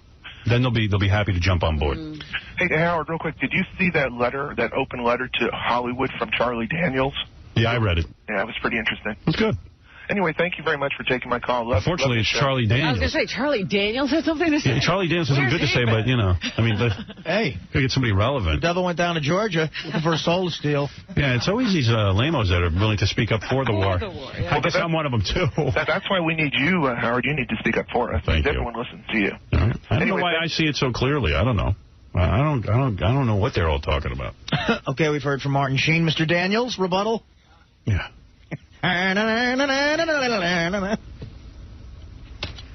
Mike, what's up? Howard. Yeah. Yo, man, let's make a list of all the actors and actresses that are saying crap about our country, and let's just boycott their movies. No one's going to do that. And you know what? Who cares? You got to be allowed to have... Also, I don't like this attitude that people shouldn't dissent. They can dissent, but I don't think they know. It's almost knee-jerk. No matter what you're talking about, they say no war. I know. I've been in a group of... I've been around a group of, like, Hollywood types, and they automatically all start talking no. And if you start to say, well, gee, I think it's a good thing, they look at you like you're insane. Right, they might boycott you. If nothing else, man, if we do go to war and when our boys and women come back, I hope at least they get welcome, man. Oh, they will. We can't let those poor guys go through what they went through in Vietnam, man. They'll get welcome. They will get welcome. Don't worry. They will. Can I go kick what's the face in the 𝗦𝗫𝗄𝗿𝗍? No. Okay. I'll take care of everything. Danny, go ahead. You're on the air. Howard! Yo! Yeah. Listen, over the weekend, it was talking on all the talk shows that Chrissy Hines of the Pretenders, on her concert, she said that she wishes that America loses. Well, I'll tell you, I've met Chrissy Hines. Again, I don't know her as well as I know someone like John Bon Jovi, who I like. Chrissy Hines, I believe, is mentally ill. I interviewed her. She seems odd. Let's put it that way. She twitches. Her chin curls up in a strange way when she talks. There's something very disturbing about her. I haven't quite put my finger on it, but there's something very, very wrong there with Chrissy Hines. And I wouldn't put too much stock in what she has to say. It would be like if Gary the Retard said something. I mean, it's saying, I hope America loses the war is insane because it means her own extinction. She moved out of the country years ago. You know what? It's amazing how people forget. When 9/11, everybody was together. Let's do it. Now, all of a sudden, it's like they turned into a bunch of pussies. Chrissy Hines had one hit, Brass in Pocket. I haven't heard one good song since. And really, that's what she should be concentrating on. She should concentrate on Brass in Pocket 2. Or Gold in Pocket, or some other metal thing in your pocket. Silver in Pocket. Silver in Pocket. I mean, that's what she should be doing. She should worry about In Pocket, the sequel. Thank you. Doesn't seem like most of the actors protesting the war. People seem to boycott their movies anyway. Right. Doesn't matter. Yeah, we're boycotting all the Pretenders music anyway, so who cares? More Brass in Pocket. I got brass in pocket. What is that? I don't know. Only a mentally ill person can write that. Because I gonna make you see. Make you see what? There's no one else here. No one else but me. It's going to be the brass in your pocket? Yeah, no one else but me. But what does it mean I got brass in my pocket? I don't know. Son of a bitch. You got me. You know what that is? That's the ramblings of an ill person. All right, I got to take a break, Rob, and we'll be back right after these words. So this is Sarah Michelle Gellar, and I just got to sit down with Howard for my first time in New York City. My heart is beating a lot slower now that it's over, but he was very, very kind. Howard Stern. Yeah. All right. Let's try it out. All right. Welcome live 105.7 FM to our family in Baltimore. What's up? No, you might want to talk about that story I was just telling you. Yeah, that was a good story. You got a lot of good stories. By the way, Benji found this in a store. It's $12. It's called NORAD, anti-radiation pills. It says here, be prepared, protect your family against the absorption of radioactive iodine after a nuclear emergency. So you buy this, and it says use only in case of a nuclear emergency. And what the concept is, you take these pills after the bomb has gone off, and it'll fill your thyroid and your liver or something up with stuff so that you won't get radiation in there. You believe it? Oh, yeah, for $12, sure. When you see it on a rack in a store, somehow when it's at Dwayne Reed, it doesn't seem like it works. Anti-radiation pills, because that's what you're going to have to worry about. No, I don't believe it. But, hey, what do I know? Maybe it's for real. What? No, that stuff really does work. That's like an old concept. Yeah, but I think you're going to have a lot of... Yeah, you might die in the explosion. Yeah, I mean, there's going to be a lot going on. I don't know. Really think that if a 3-day supply of it's a 2 week. It's 2 weeks. 2 weeks. Yeah. You think that if somebody won't be around then. If somebody were 30 miles outside of Hiroshima and took that, they were going to live? No. Well, because there's going to be radiation in the food, in the earth, in the rain. So supposing you do survive a nuclear attack. Well, I also have a bottle of water. So a couple of bottles of water. Good for you. So, yeah, Gary I was going to play the Jay Leno Stuttering John performance, which I have yet to hear. Figure we could listen to that. Gary was out in L.A. this weekend. You know what I saw this weekend? What? I got to give this a plug. I watched the Jerry Springer Too Hot for TV 2. Yes. It was good. I told you I saw the first Jerry Springer uncensored video or tape or whatever it was, and it was great. It was funny. I laughed my ass off. You see longer fights, and you hear all the words. That's and what that show should be. Flashing. Oh, longer fights. That sounds great. Jerry should do that show on HBO. As we should. Show you everything. Hey, I'm putting together an uncensored tape. And it's a lot of work. You know, I thought it was going to be easy, but evidently John Reiber's putting it together, and he says it's a lot of work. Well, apparently so, because it took Jerry a couple of years between tapes to get the second one out. I don't believe it. I'll tell you something. You know who's making a fortune? I did an appearance at a DVD store on Saturday. Every single person in the store had the Osbournes. Really? Is that right? I mean, everybody. It was listed as their #1 DVD, but wow. Every person in the store picked that thing up. No kidding. I have a copy. I haven't watched it yet. I haven't either. Jesus, that thing's a gold mine. I wish I had done something about them when I had them on all those years. Nobody wanted them on. I used to have Sharon on all the time. But it's also that you used to say, man, your family is a television show. Yeah, so you don't even have to do anything. Just put a camera on you guys. Smart. You put the whole thing together. Another great idea I had. There's a weird thing with you. It does make me crazy. It's a weird thing with you. When you say something, people think it's stupid. And when an outsider says the same thing, it's somehow more intelligent. I know. Exactly. But I think at first Sharon thought it was nutty. But Howard kept saying it every time he saw her. And finally she said, you know, he's right. Yeah, and also MTV heard the idea and thought it was a good one. Yeah, but I mean, Sharon was open to the idea at that point because she had heard it so many times. Well, what can I tell you? Easy come, easy go with these ideas. Some of them you let go, some of them you sue over. When it's too direct a rip-off, you know. The only reason I didn't, you know, it's not like I had that on the air, the Osbournes, and someone took it from me. You never did anything with it. You never said, look, I really want to do this, let's get into a partnership or anything. You never said that. So I'm okay with it for some reason. But this other idea that was recently ripped off from me is that was ours. It's an exact duplicate of what I do. Yeah, that was what we do. And I had it sold, and now I don't. So what am I going to do? Anyway, so John did I'm a Celebrity, Get Me Out of Here. Yes. Which he just got back from. A week late. But Gary was out in L.A. What were you doing? I took 30 listeners to the Jimmy Kimmel Show. Right. Now, what was that all about? We did a contest, remember? Yeah, they did a contest, and Gary... Was it for the show? Is that when the show was first going on the week before, we every city, or a lot of cities that were syndicated to, gave away a trip to go out with me to see Jimmy's show. Right. So this was us finally doing it. So you took him, and what happened? Well, it's interesting. You know, first of all, I think the show's really funny. I never really watched it before. But I met Jimmy's entire family. I met Jim Kimmel, his dad. I met Judy Kimmel, all sweet people. A couple of uncles, a boatload of cousins. They probably had like 20 relatives in town. Right. And it was funny that his uncle was the announcer for the show. Right. And it's just funny, like, I went to, they have dinner there, right? Wolfgang Puck cooks this big dinner for everybody. What do you mean, at the show? Yeah. God damn. Yeah, you go into a big room. You gotta be kidding me. And there's just tables laid out. And this is before the show goes on? Yeah, I went to rehearsal. Do you believe the money? That is in television. Yeah. I went to the rehearsal, and then Jimmy said, hey, why don't you stay for dinner? Wolfgang Puck cooks every night. I'm like, great. Oh, my God. I had nowhere to go. I can't get a cup of coffee here. I know. Tom walks in like a hero, and he brings a piece of fruit. And he brings it himself. He's the general manager. He's supposed to be running the station. Yeah. TV's a whole different world. It really is. They have a ton of money.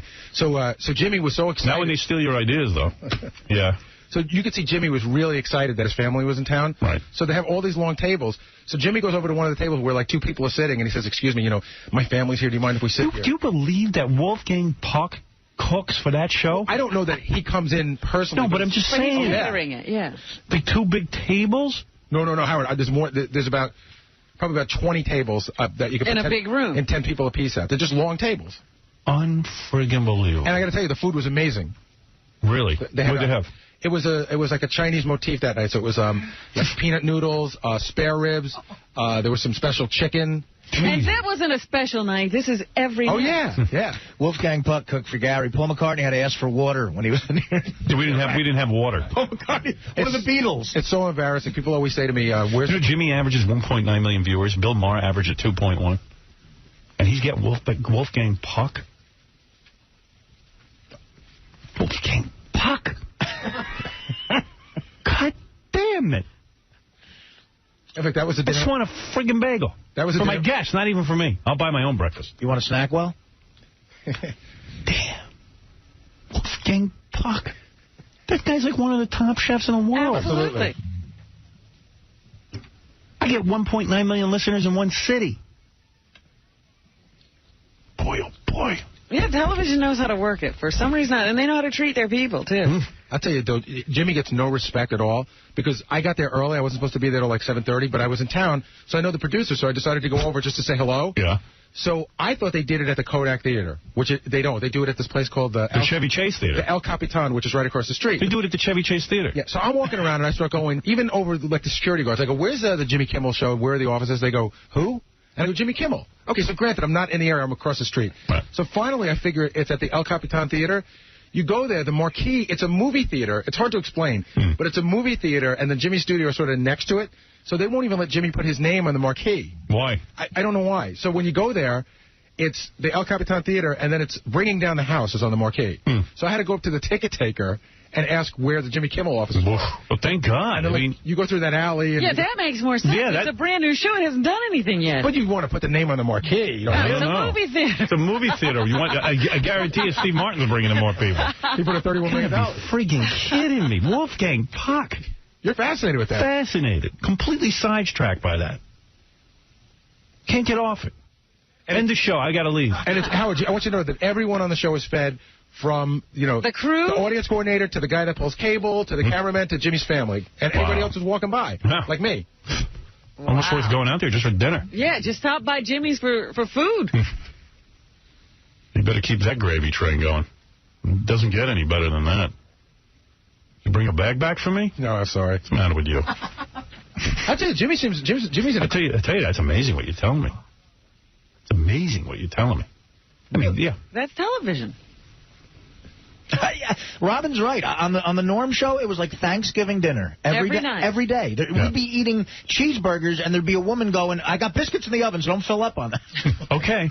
There was dessert. Don't fill up. I swear to God, she told me not to fill up. You're kidding. Don't worry, there's plenty of room in this bottomless pit. Anyway, go ahead, yeah, so... So anyway, so we're at this big dinner, so Jimmy walks over to the table, and he says to two guys like that, a cameraman or something, hey, do you mind, my family's in town, could I use the table? So they get up and leave, and Jimmy starts busting the table. Yeah, good. He hasn't forgotten. He hasn't. But if he keeps up with the 1.9, he's going to... He's not. He's going to be busting tables. I got to say, A, I thought the show was really funny, and B, the people that are on there, like, there's no... Like, nobody's walking around like it's doom and gloom. Right. I mean, everyone's walking around like it's perfectly fine, and I think it will be at some point. Good. Hey, listen, I wish him well. I wish him very, very well. I think he's a good guy. I tuned in, like I always tape it so I can see if something, if I hear something that I wanted to see. And I know that his girlfriend was the co-host. Yeah, I saw Sarah also. Did they ever reference that? They didn't reference it when I was there. She was sat on the couch and she didn't talk much, but she did a pre-recorded piece that I thought was a riot. How'd she look?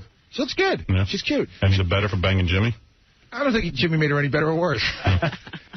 She went out on the street and she was trying to give reparations to black people for slavery. Yeah. And she was like trying to hand them like lava lamps and cookies and crackers and stuff. It's insulting to black people. It was funny.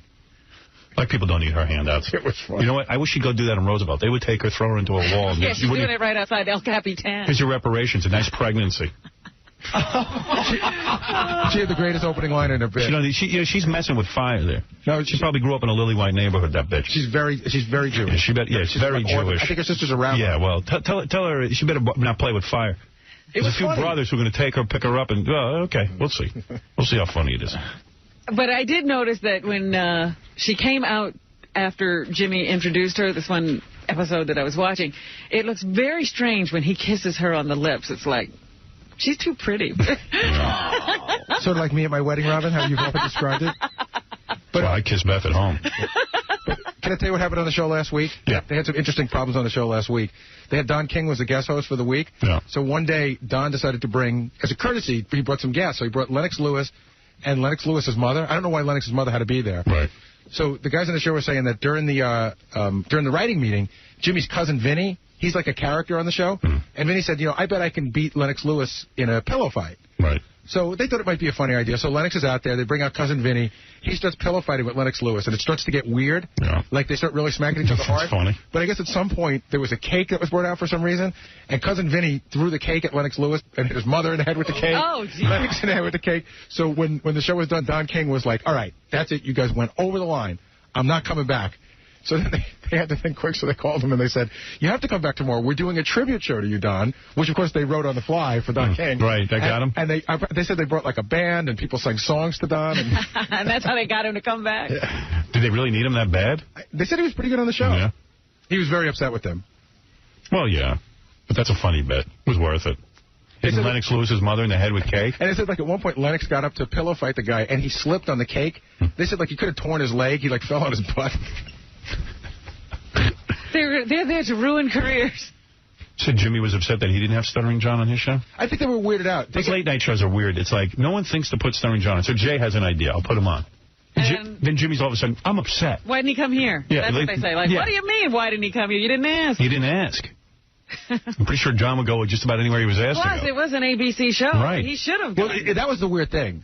I don't think Jimmy was angry. He was just sort of like, oh, that's weird that he's doing that show. Because they probably wanted him to do it, and Jimmy said no. And then he heard Jay was doing it and said, these guys all go crazy. I don't think they got offered, John. Oh. I think they got offered. You make a call. Leno was offered John? Yeah, I do. By who? By ABC. So why didn't they get? Yeah, so why didn't they put him on the next night? Yeah. What? Leno wasn't offered me. You called? No, he called. He called you. Yeah, he called me. He didn't. I was completely surprised. I called Susanna. Hey, Jimmy's just react. It's just like when I used to do Letterman. Leno would call and have me on. Leno had me on because Letterman had me on. Leno's no innovator. They get upset. They just get upset. They get riled up. I said, I'll go on whoever show you want. Yeah, I mean, John didn't call. You didn't call anybody. Why should he call Jimmy and say, let me do your show? I like those two idiots fighting over me. Letterman and Leno. They were like, you can't do his show. You promised us first. I'm like, gee, I wish my parents fought over me like this. I never felt so loved. Letterman was out of his mind when I would go do Leno, and then Leno would be like, you just did. You're my guy. The last appearance you did was on Letterman, and we're going to fly you to the airport in a helicopter. Wait a minute, what, don't you do our show anymore? Then I got so into it, I don't want to do either of their shows. I love them fighting over me so much. Made me crazy. I started to think I was somebody. You start to think you're important. You could get very fooled in this show business. It's like, I'm so important, Leno and Letterman would kill each other for me. And if your ratings went down, they would never talk to you again.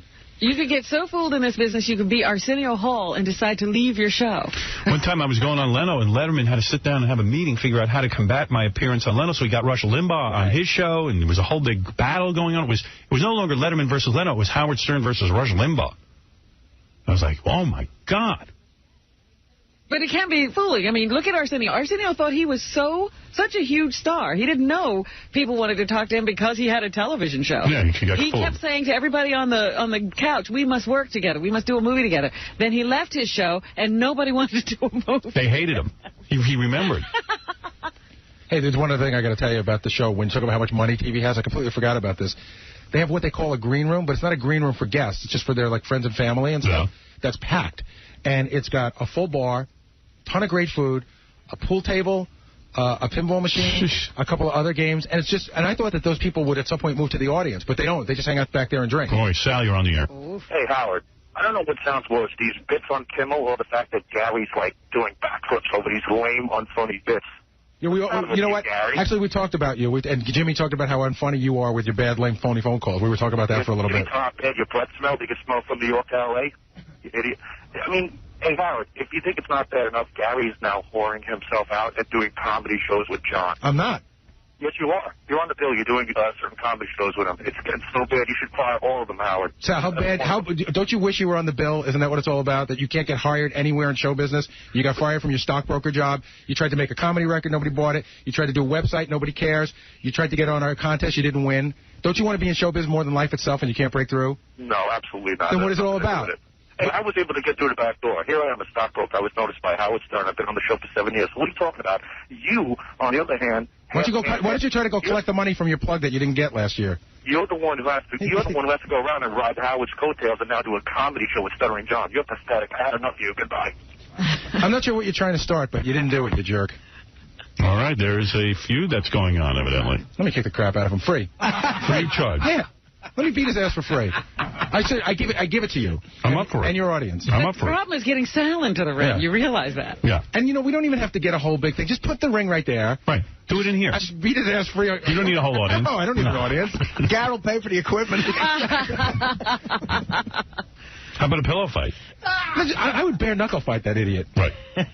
Oh, I know you would. I would punch him once, and he would hit the ground like nobody's business. Oh. He's never been hit in the face. Well, he's probably been hit in the face a lot when he was a kid. I would love to see that. Just let me. You're entitled to do what you want. Oh, yeah, why don't you just go fight him? Why don't you go knock on his door and say, step outside? Because for some reason, when you do that, then you get into a whole legal issue. Like Come sign a piece of paper. Here, He's a man. Sign this and let me kick your ass. Yeah. Hurry quickly. I'm very anxious. Yeah. You got your fist up as he's signing. Come on, man. This is about to be legal. Come on. Well, there you go. You want to hear John on Leno? Yeah, let's hear. All right. Here's Stuttering John on Leno. You want the whole thing? How long is this, by the way? 7 minutes and something. All right, we could listen to that. You guys all up for it? Yeah. I'm talking about the audience at home. There's 17 million listeners. I think there's a bunch of horns beeping right now. Beep your horn if you want to hear Stuttering John on Leno. Okay. Now, don't beep your horn. Okay,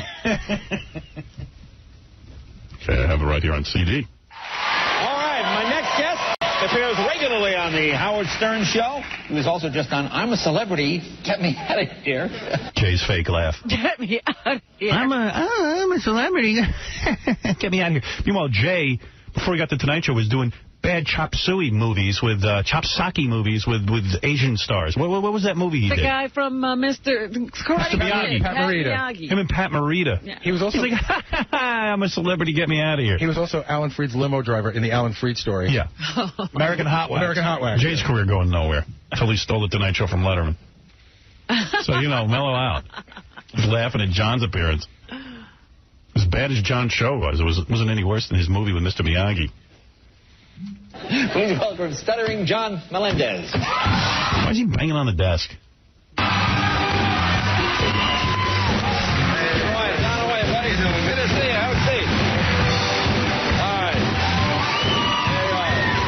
I haven't heard this yet, but I guess Jay has to establish for a few minutes what an idiot John is and how Jay is superior, and then he'll get on with the interview.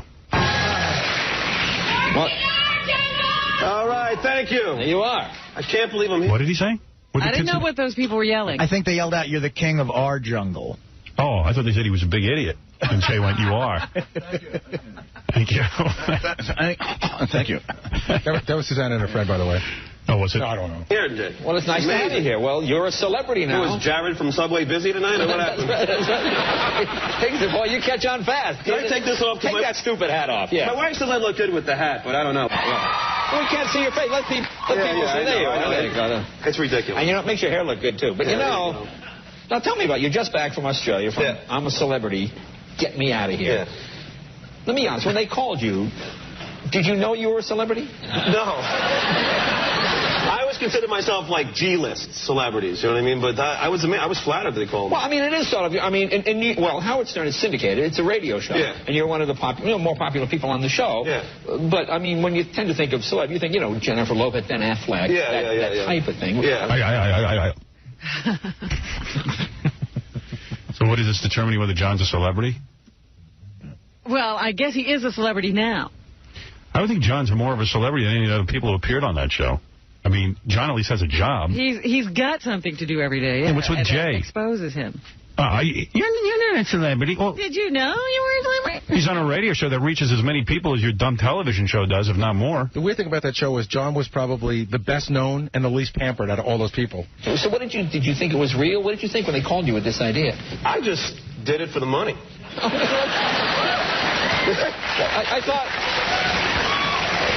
I thought all the money went to charity. No, anything we won went to charity, but we still got our flat rate. Oh, I see. You know. Well, explain the show for...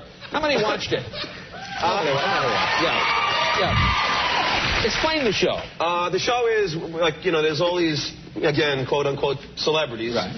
in the jungles of Australia, and we're supposed to be roughing it, and the cameras are everywhere, including the bathroom. We're always mic'd, so any conversation we have is out there, and then we have these trials that we got to do, that we go and try and win food, because we were just, the only food they gave us was rice and beans. I see. And I'm Puerto Rican. I like rice and beans. I freaking hate rice and beans now. That's it. After the third day, I'll do anything for a meal. Right. Oh, well, okay. Yeah. All right. Now, who is... All right. Okay. All right. This is, I think, the best part. This is where John starts trashing everyone else. All right, good. I'm goofing on them. Some of the other celebrities on the show. The other celebrities? Well, I mean, ABC is a big network. They have access to major celebrities. The gold medal winner, Bruce Jenner. Now, that was what year? The only reason I know he's a gold medal winner is he told me about 2,000 times that we were there. Oh, really? Yeah, in 1976. Bruce is one of those guys, long-winded. I mean...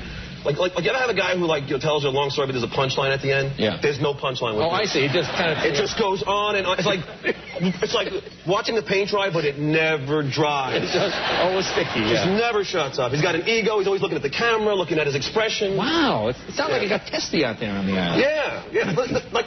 I wanted to go put my hand in the thing of spiders just to get away from his conversation. Really? All right, who are some of the other people? Melissa Rivers, wasn't she? Melissa Rivers was there. And she's famous because she's Joan Rivers' daughter. Jade hasn't heard of Melissa Rivers? He's let John do the joke. Oh, I see.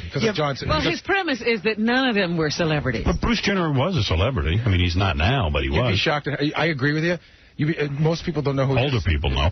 Bruce Jenner was huge. Yeah. Almost no one under 30 knows who he is. And she came in second, and the whole rumor was that Joan bought a phone bank that would just keep on continuously calling to vote for her. But I think that's a lie. I think Joan just had her plastic surgeons call in, and there was enough of that. Really? Oh, wow, man. Jay is annoying. John's not doing bad. Jay's annoying. What is his problem? Well, you know what I think is funny about this? Like Jay knows exactly what's going to happen. I'm sure that they screened it already. But Jay's in that state of confusion. Now, who was there? What happened? They give him little cards that tell him, explain everything. The whole thing's prompted. Like he went, oh, it sounds like things got a little testy. What happened? Did things get testy? How does anybody watch any of these shows? Well, a lot of people have found a way not to. Yeah.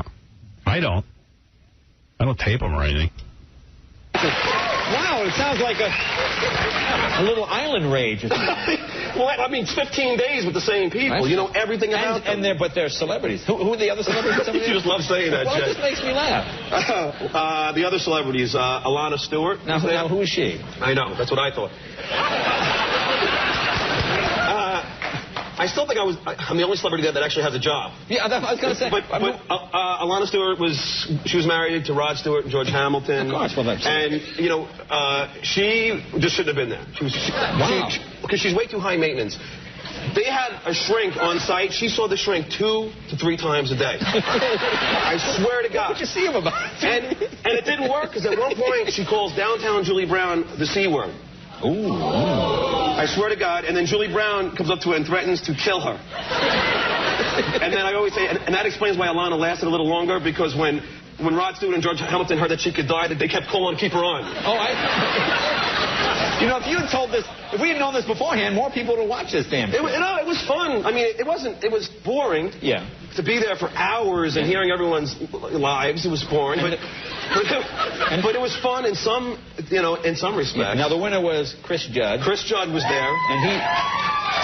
And he's a celebrity because he used to date Jennifer Lopez. Okay, now, he's married to her. What are you married to? Jay goes, and he's a celebrity because, and then John gets it wrong, and Jay corrects him. He corrects him because he already knows. He already knows. Looking at the card. Yeah. And he's a celebrity because, he dated Jennifer Lopez. No, he married her, stupid. I like the correction. You were supposed to say he married. And I'm supposed to pretend I never heard of him. We rehearsed this, you moron. Yeah, you're dummy. not playing right. It was a little condescending when he said, I haven't done the radio show. I guess it's syndicated. Yeah. Like Jay's any more important. Confused about that. And he left out the part that it's on TV every night. Yeah. You got it right. Yeah, that's right. He did a little movie, didn't he? I mean, syndicated, I guess. All right, syndicated. Because I'm a nobody. Yeah, how is there, John? Who is he? Well, he was married to her for 2 years. And I'll tell you how I'm so mad at my wife, because my wife sent us a letter that they read. And it was very touching. So Chris Judd starts to cry because it's bringing him back all these memories of Jennifer. Right. So now I'm crying because I know by Chris crying he's guaranteed to win because he's a single guy crying over a woman. It's in the bag. Hey, John, describe to me why you'd want to win this. Why did someone want to win? There's no incentive to win. I thought he said earlier he didn't cry. Yeah. How come you cried? My best job. I'm sorry. You're doing well, but why... Why did you want to win? Why did you want to win? That's the part I don't get of the game. Because if I won, then my charity got $200,000. But why do you care? I mean, okay, great. So what's wrong with Chris's charity getting $200,000? Someone's charity's going to win. Because mine, it's a personal thing. You know, the guy from my charity's in a wheelchair. But on day 10, right, when you started that... I think it was just... And also, it's a popularity thing. Everybody wants... You know, like... Really? Like, I didn't want to be the first one to go. If they had made it that you got paid $1 million if you won... Yeah. People would have been at each other's throats. Well, yeah. And then when they all wanted to leave the island, we said, good, go, leave. You know what happened? There was too much camaraderie with you guys. It should have been a contest among you guys. Like everyone didn't care who won. Chris Judd didn't care if he won. Oh, no, Chris Judd wanted to win. Yeah, but he wanted to win, but if you won, so he doesn't lose anything personally. I guess just a little face that you would like, you know. Whatever.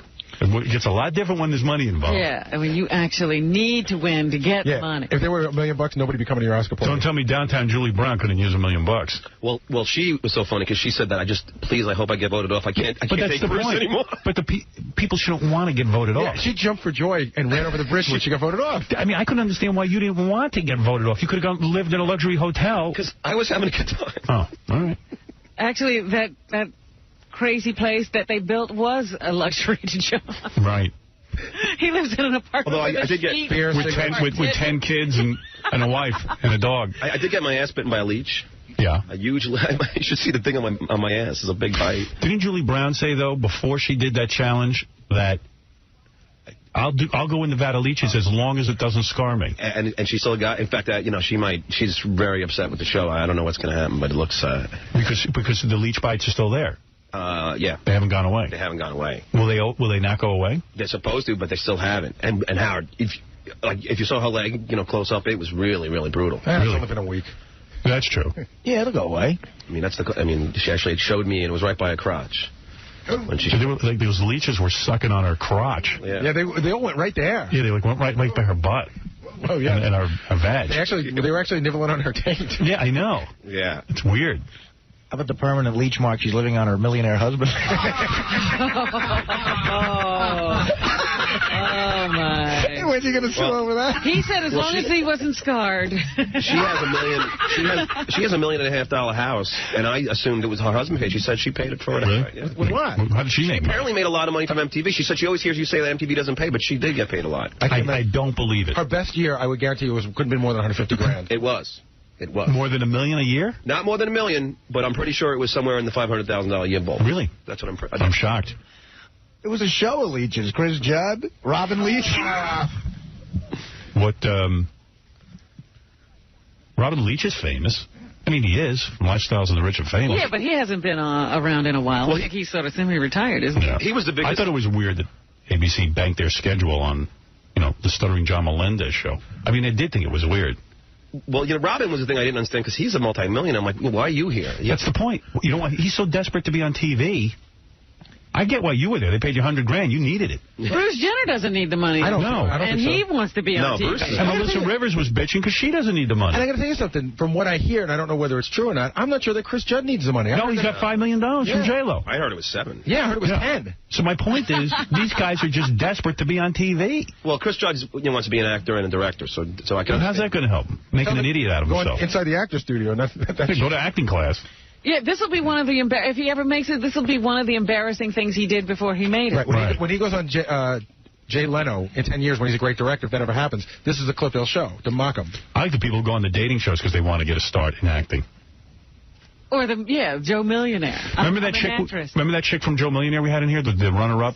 Sarah, who did the tickling foot video, and I said to her, why don't you just go on Playboy? And she goes, I would never do that. I know, I read that. She announced today she's doing Playboy. She ain't even that hot. No. But you know what? She said that she turned down $1 million to get completely naked. That, I believe, is a huge lie. And she said she's getting $500,000 to be topless? Just to be topless. I would bet the farm she's not getting $500,000. I'll bet she's getting not even $100,000. $1 million is a lot of money. They pay that to big names. Who cares about seeing her naked? She's a runner-up. Yeah, why would you have to give her $1 million? I'd rather see Chris Judd naked. Well, that's you. I think you were falling in love with him. Yeah, what does that mean? He's a great guy, though. He's coming to my party. You coming? Great. Yeah, sure, I'm coming. Oh, good. Why wouldn't I come? It's a Sunday night. Oh, it is? Yeah, but it starts early. It's like 6 o'clock. No, I'm not going. Not on a Sunday night, no. Are any of the celebrities coming to your beach party? Yeah. I think, Robin Leach is flying in for it. Robin Leach. We're from Connecticut? Chris Judd can go to your party on a Sunday night. You don't have to get up and work the next morning. I do. He go to your party Sunday through Sunday. Well, if it's interesting, we're all going to put in like $50. Wow. And then whoever it's a pot? Yeah, whoever gets the most right. You're running. So it's like a gay Super Bowl party. Yeah, it's a little fruity. I mean. Oh, he's in show business now. Yeah, he's got all the celebrity friends. I just like the party. Right. Good. Is Nikki Ziering coming to your party? No, she's in L.A. John, not in love with you? I think John goes, Nikki Ziering's in love with me. If I wasn't married, she told me she'd be all over me. I go, Howard, even when we were at the after party, she said that, right in front of my wife. Right, but she hasn't seen right in front of your wife. Oh, she didn't say it to you alone in a room. Right. Was she posted in a closet? Tell us. Nikki Ziering's sister was at the after party. Yeah. And her sister doesn't look like Nikki. Right. We talked about that. She's a very big woman. She looks like me. So Nikki goes. So Nikki starts to like drift away from her, and the sister's trying to find you. Sister goes, Nikki, please, don't lose me here. And Nikki goes, but I'm definitely going to lose you. I can stay with you all the time. Even come on. For me. But Nikki, like I was the whole time I was there when Tyson got voted off and then Nikki got voted off. I thought for sure. And who was Tyson screwing around with? We don't know. Oh. We don't know. But I thought for sure he'd be banging Nikki, but apparently it didn't happen. So who was banging Nikki? There's a lot of rumors going around, but like who? What are you afraid of ruining friendships? No. Did Robin Leach bang her? No. No way. Let's just say that at the after party. Who else was there? Everybody was there. Then Chris Judd showed up, and 5 minutes later, Nikki showed up with a big smile on her face. And I said to Nikki, so were you and Chris fooling around? And she goes, who told you? John goes, the old 5-minute trick. Nobody sees through that. Yeah, they just happened to be 5 minutes apart. Wow. So I'm guessing that they, had a little thing. They probably did. John, how long before you offer Chris Judd my Yankee tickets? But it was the whole thing with Jenner. Oh, did you see what happened with Bruce?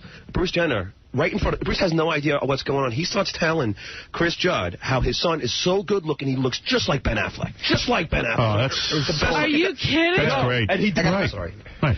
Are you an a-hole? And Bruce Jenner is oblivious to it. So Bruce walked away and never knew what happened. No, and then John's consoling Chris because I'm sure he didn't know what he said. I got another son that looks he doesn't think about anyone else but himself. Is Bruce Jenner's face as scary in person as it is on TV? Well, he admitted to me. I finally said, Bruce, I got to ask you. Because he asked me, what would you ask me? I said, did you get a nose job?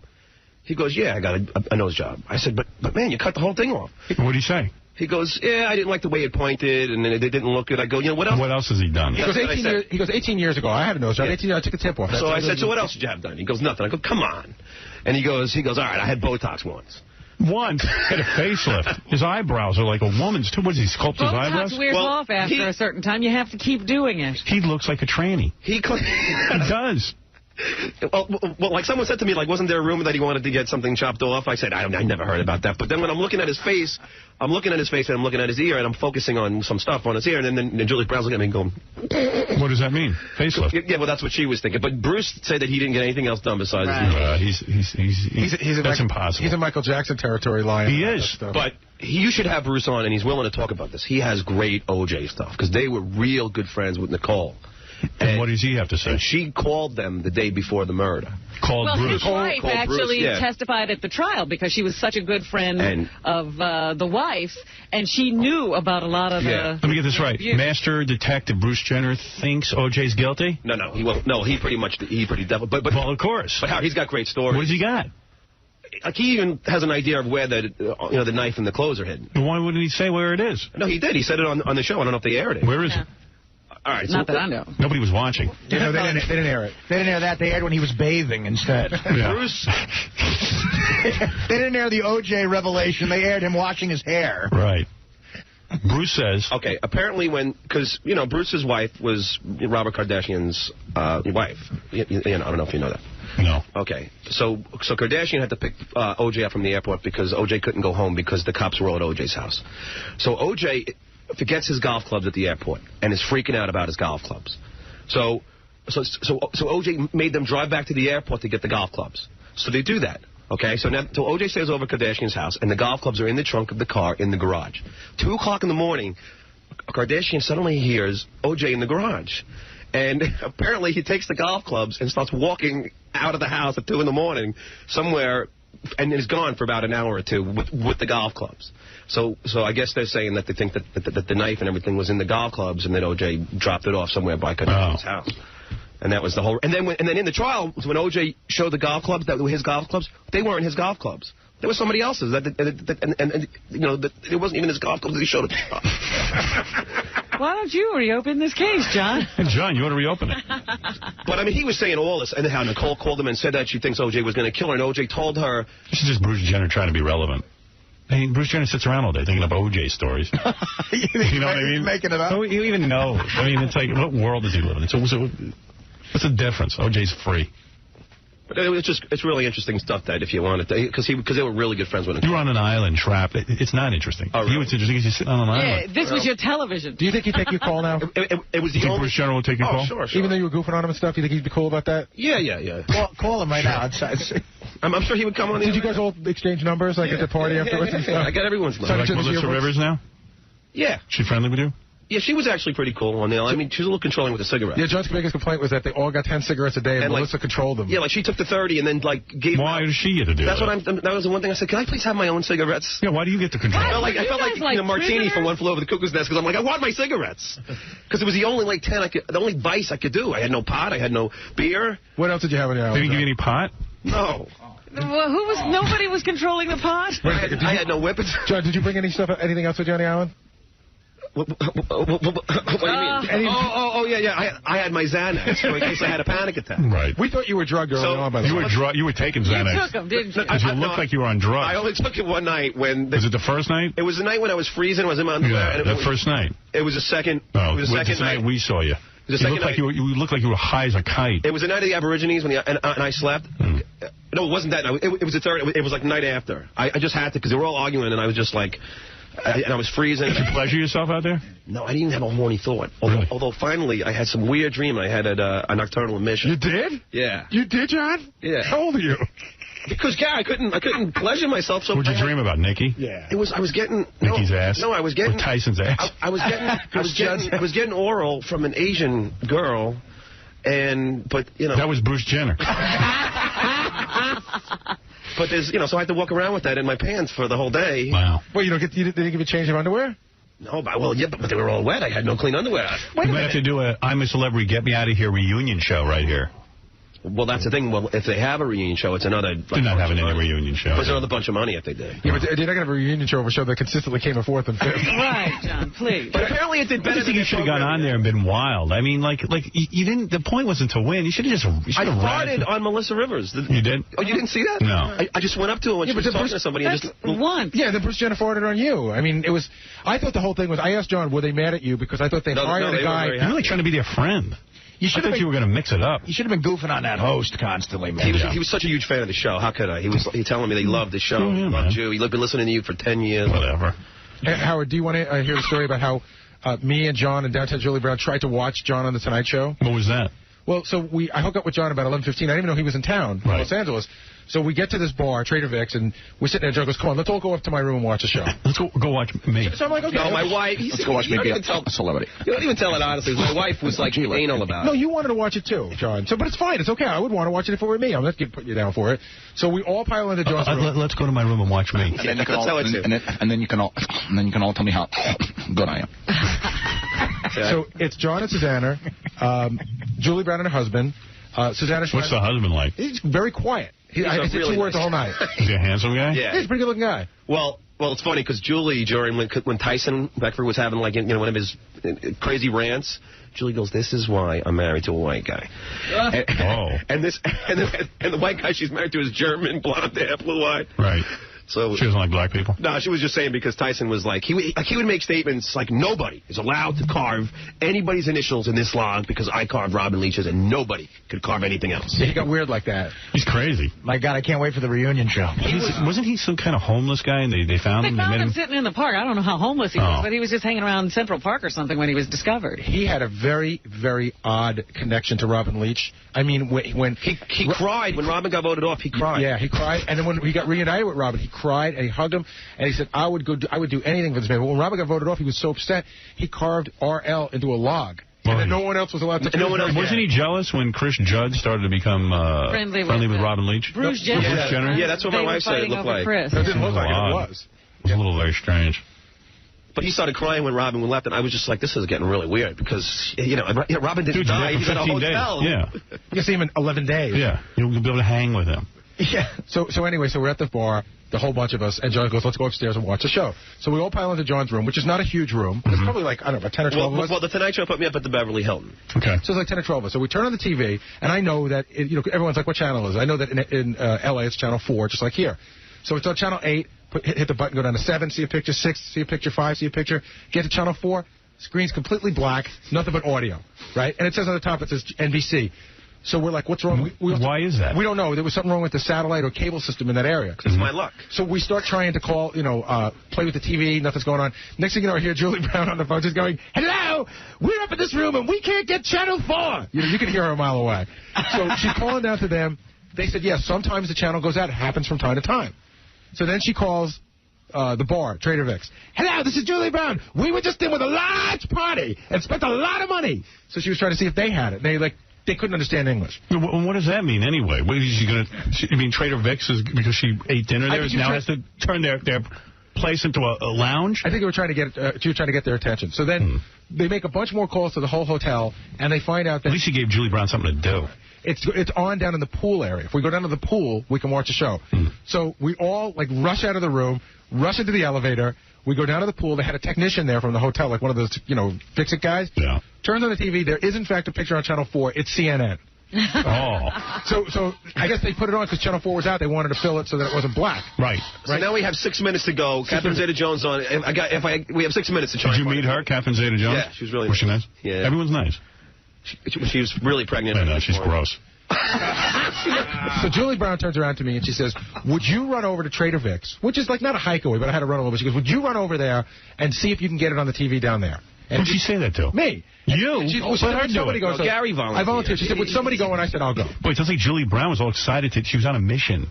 Well, she was trying to help John. Gave her something to do. They're pals. No doubt. Yeah. So I run over to the bar. You would really like her if you hung out with her. I know. I like everyone. You should see how well I get along with everyone. It's an amazing life I have. I run over to the bar. Everyone's my friend. I run over to the bar. The guys that run it are Asian. Half of them don't understand English. I'm talking. Finally, I just grab the remote. I turn on Channel 4. It's CNN. So I call on the cell phone now from this bar to tell them we can't get it here either. So now it's like a minute before it starts.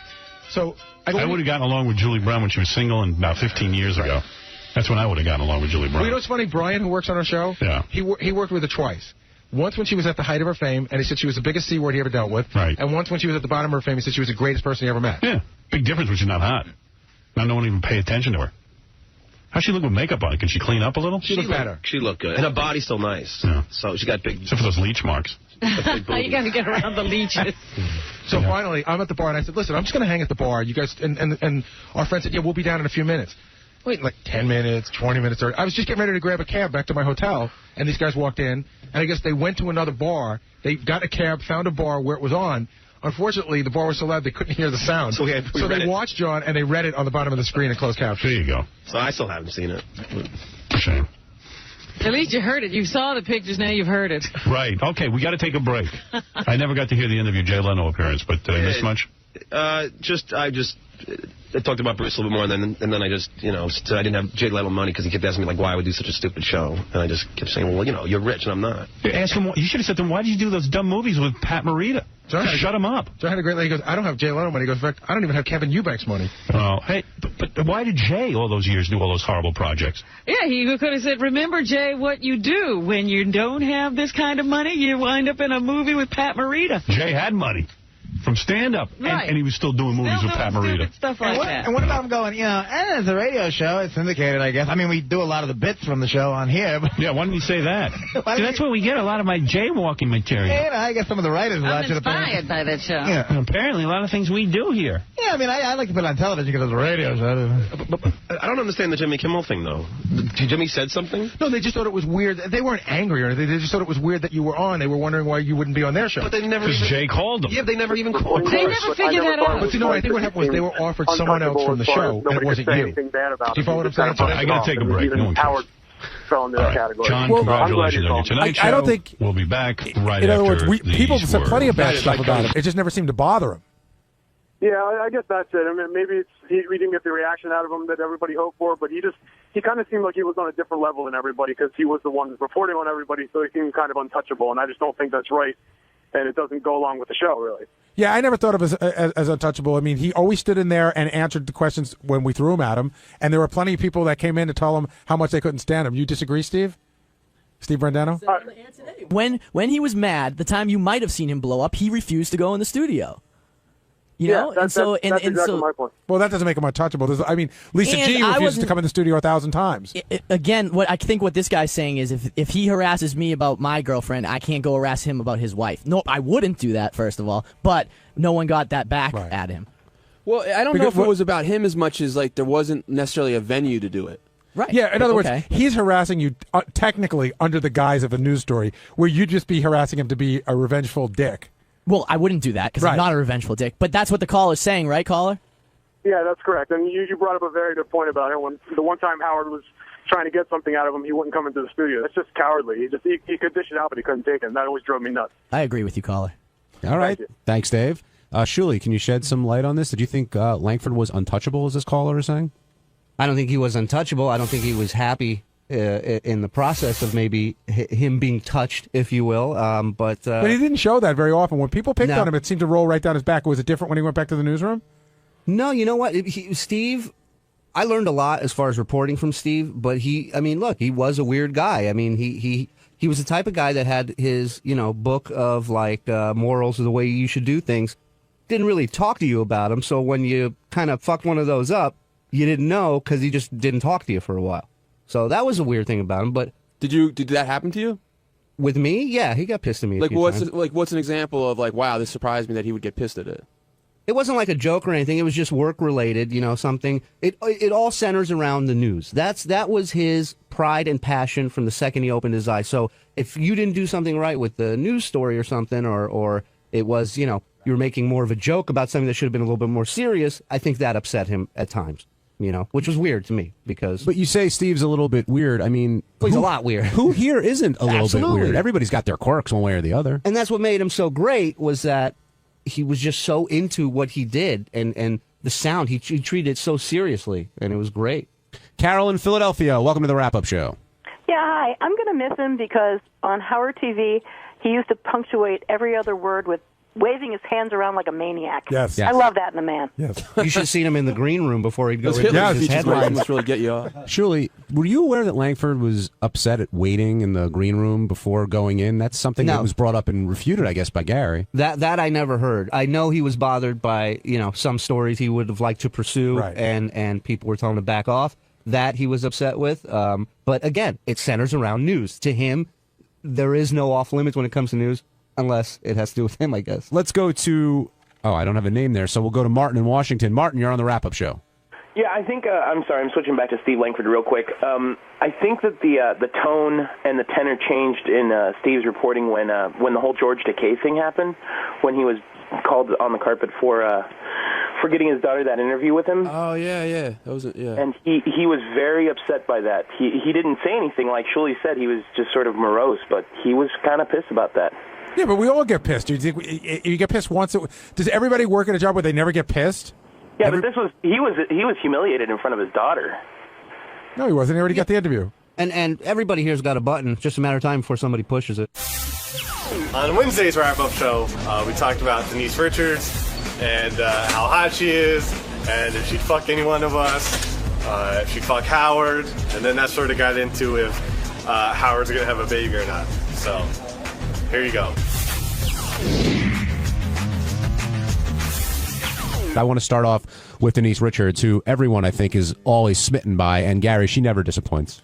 I don't know. I have to say that I have a thing for her, not only because she's really pretty, but I like her. I was saying to a publicist today, the first time she came on the air, I really didn't have an opinion of her at all. I didn't really know who she was. And her appearance on the show, she just came across as so fun and likable.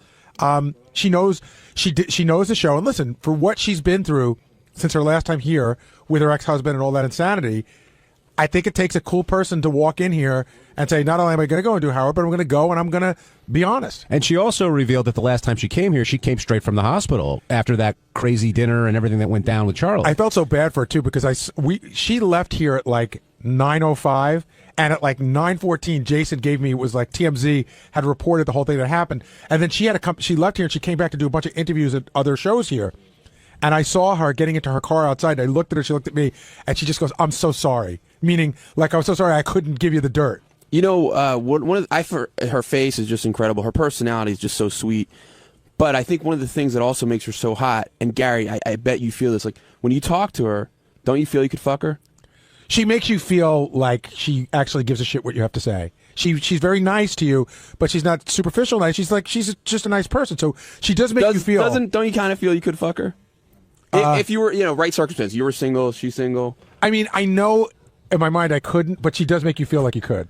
Yeah. I take it you feel that way, Benji. She made me feel that Gary could fuck her too. And I got to tell you, there's yeah, she does. She looks at you for a second, you feel you could fuck her. And there's one other thing. I generally don't give a shit. And she's hot as hell. When women say that they're not wearing any underwear, because I always think it's either bullshit or a ploy to get our attention. But today it had a very odd effect on me. You cared. I cared.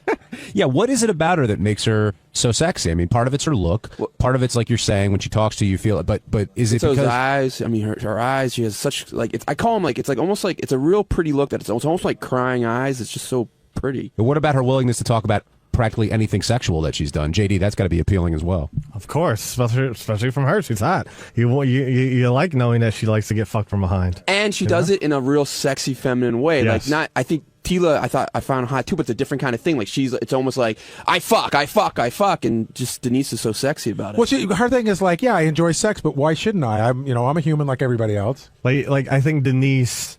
She says it in a sort of she's a ladylike way, but you know behind closed doors she's a dirty girl. So that's how I feel. You know that for a fact? I would like to know for a fact. Did you feel like Benji was saying when he was talking to her, he felt like he could get her? Do you think you could get Denise Richards? No, she's beyond guys who watch TV for a living. She's after rock stars and. Like here's a perfect stars. Here's a perfect example. I'm in the green room and she says to me, "Oh, Gary, let's take a picture together." She gets her camera out, so I take off my jacket. I try to look as good as I can in my Jets T-shirt, and she really hugged me. We took a picture and then she tweeted it and I retweeted it immediately. I never tweet during the show. Today I just hit the retweet button, and it looks like she likes me. You sound smitten, Gary. I am. I am. But you're also in a power position. You know what I mean? Like she, there's really no power. With me, there's just no. We're gonna power. pull really bad clips on you. Yeah, exactly. Don't sell yourself short. You're a major personality. You've got what 110,000 Twitter followers. I'm just saying that's listen. There's a difference between producing a radio show and having a Twitter following. For Christ's sake, I mean there are people that no one knows that have Twitter followings. Did you talk to her at all about reading your book? I just thanked her for the picture. I said, "Hey, thanks for the picture. It was really cool." And she's like, "Oh, it's great. I enjoyed it." Let's go to Brendan. Brendan, you're on the wrap-up show. Hey, I just wanted to let JD know if he really put his mind to it, he could get Denise. Why do you say that? Well, he's just got to. Any guy can get any girl unless she's a total bitch, and she's not a bitch. She's a good girl. She's got a good heart, and JD's just got to step up with some confidence and it happens. Well, not to throw JD under the bus, but why couldn't JD do that with Ashley Dupree, who's probably a little more accessible? He could do that with anyone if he put his mind to it and he really wanted it, but he convinces himself that he can't get her before he even tries. Well, with the Ashley Dupree, she had a boyfriend the whole entire time, so there's that. And? People have been pried away from their boyfriend. And, yeah, I know. Trust me, I've tried. They happen again. I have the same attitude as this guy, but then you always get fucking charged with stalking and stuff. That too, Ben. But I think, JD, you're your own worst enemy in those situations.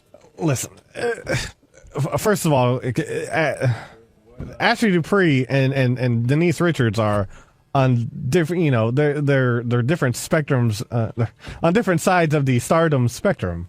You know what I mean? No. Well, she's like an actress and stuff, and Ashley isn't necessarily an actress. She's more lesser known and whatnot. And what's your point? Denise Richards has a lot more opportunities. She's got a lot of more impressive guys trying to fuck her, for Christ's sake. Right, but she sounds like very adventuresome and like she's up for a lot of crazy stuff. I will tweet her later today and see if she even responds to a tweet of mine. I bet she will. What? That's the only way I can contact her. I don't have any other contact with Denise Richards. Well, that's great, because in the old days, you'd have to go outside her window. There's that. Do you think Denise is into Howard? In what respect? Well, she said, Howard joked, well, if I was single, I should have called you. And if Howard was single, would they go out? Absolutely. Yeah. JD, you agree? Yes. So what do you think she sees in Howard? He's funny. I don't want to. He's I don't want to say he's good looking, because that's a little gay. But, he's attractive. He has a lot of attractive things about him. Like powerful. Okay. Got a lot of influence. He's tall as well. She said she liked tall guys. Yeah, there's that. Yes. Funny. But she also said that. But she also said that she likes how he just speaks his mind. He's very honest and doesn't care about what other people think. And she seems to like a little bit edgy, which not Howard's lifestyle isn't necessarily that way, but his mind might be. When they were talking about kids, Howard was like, talking about leave the kids, get rid of the kids, and how great she looks as a mother of 3. But then Howard said that he and Beth had talked about kids. Did you pick up on that? Hell yeah. What did you guys think of that? That was, I thought, one of a big door opening, because it's the first time he ever admitted, because before that it's been Beth and I, the great thing about us is we're on the same page, we don't want kids, and we're not going to discuss it. Now it's like, I wonder what it would be like to have kids. We don't want them, but I wonder what it would be like. Not only that, it's like, we have an open mind to everything. Nothing's closed off anymore. Somebody in the back told me this sounds very familiar to the I'm not getting married when that kind of changed, and he started going down that path. And So, do you think he's Do you think walking a down that decision's path? already made, or do you think he's being completely honest, and we sometimes fantasize about it? Not obviously not in a sexual way, like in just a life fantasy kind of way. I think they've discussed it. And I think they've had serious discussions. I know nothing. I actually know the baby's birthday. Oh, do you? Yeah, January 1st, 2016, which is the last day, that we're on the air. Yeah. Well, he has said, he has always seemed concerned. Is this something Beth wants? Are you being honest with me? So he has told us, like, he's checked in with her about it. But is he now saying, like, yeah, maybe we should? Maybe she's saying, because she's said on the air, I would do it if he would do it. But she's never said, like, I'm just so ready to jump into it. But she said he'd be great at it. And she's also said that she doesn't have a burning desire to do it. He's always said that she has said that she has no desire to have kids and very happy with the way things are, and we take them at their word. But who knows? My question to you would be, if she says, you know what, I've changed my mind and I really want to, this is something that I want to do. Do you think that's a deal breaker, or Howard, based on wants to keep his wife happy, he would consider going down that road? I don't think it's a deal breaker, because they just love each other so much that I think it would be hard for him not to be with her. But I don't think he's looking to be a father either. But if it were one or the other, I think he'd want to be with her. Well, I don't think. I mean, listen, we're just speculating, but I don't think it would come to the point of Beth saying, "I have to do this or I'm going to leave." But I think if Howard it's the other way around. I think if Howard really felt that she's gonna feel that she's missing out on something if she doesn't, and gonna be like a tragic part of her life to not, I think then he will, if he feels that. I'm not saying she's giving him an ultimatum. That's not what I meant. I mean, she expresses the desire, but in his mind, it used to be a ultimatum. Well, he used to say, that we love each other, and I would still love her, but we would part ways at that point. Right, I agree. I don't think it would ever be an ultimatum. I think it would be a desire that Beth might express down the road, and that Howard would think about it and say, if we did this, I know I could bring her great happiness, as opposed to it's this or I'm gone. On Thursday's wrap-up show, there was a lot of conversation about J.D. Harmeyer and whether or not he should do an appearance, and if he does one, does he then become a hypocrite because he makes fun of other people who are famous just for the sake of being famous. And after a lot of consideration, J.D. decided that he'd be willing to do the appearance, but there were a few quirks or requirements in order to do that. Is that accurate, J.D.? And this is what this is about. Watch for yourself, and if you go to an appearance, this is about what you're going to get.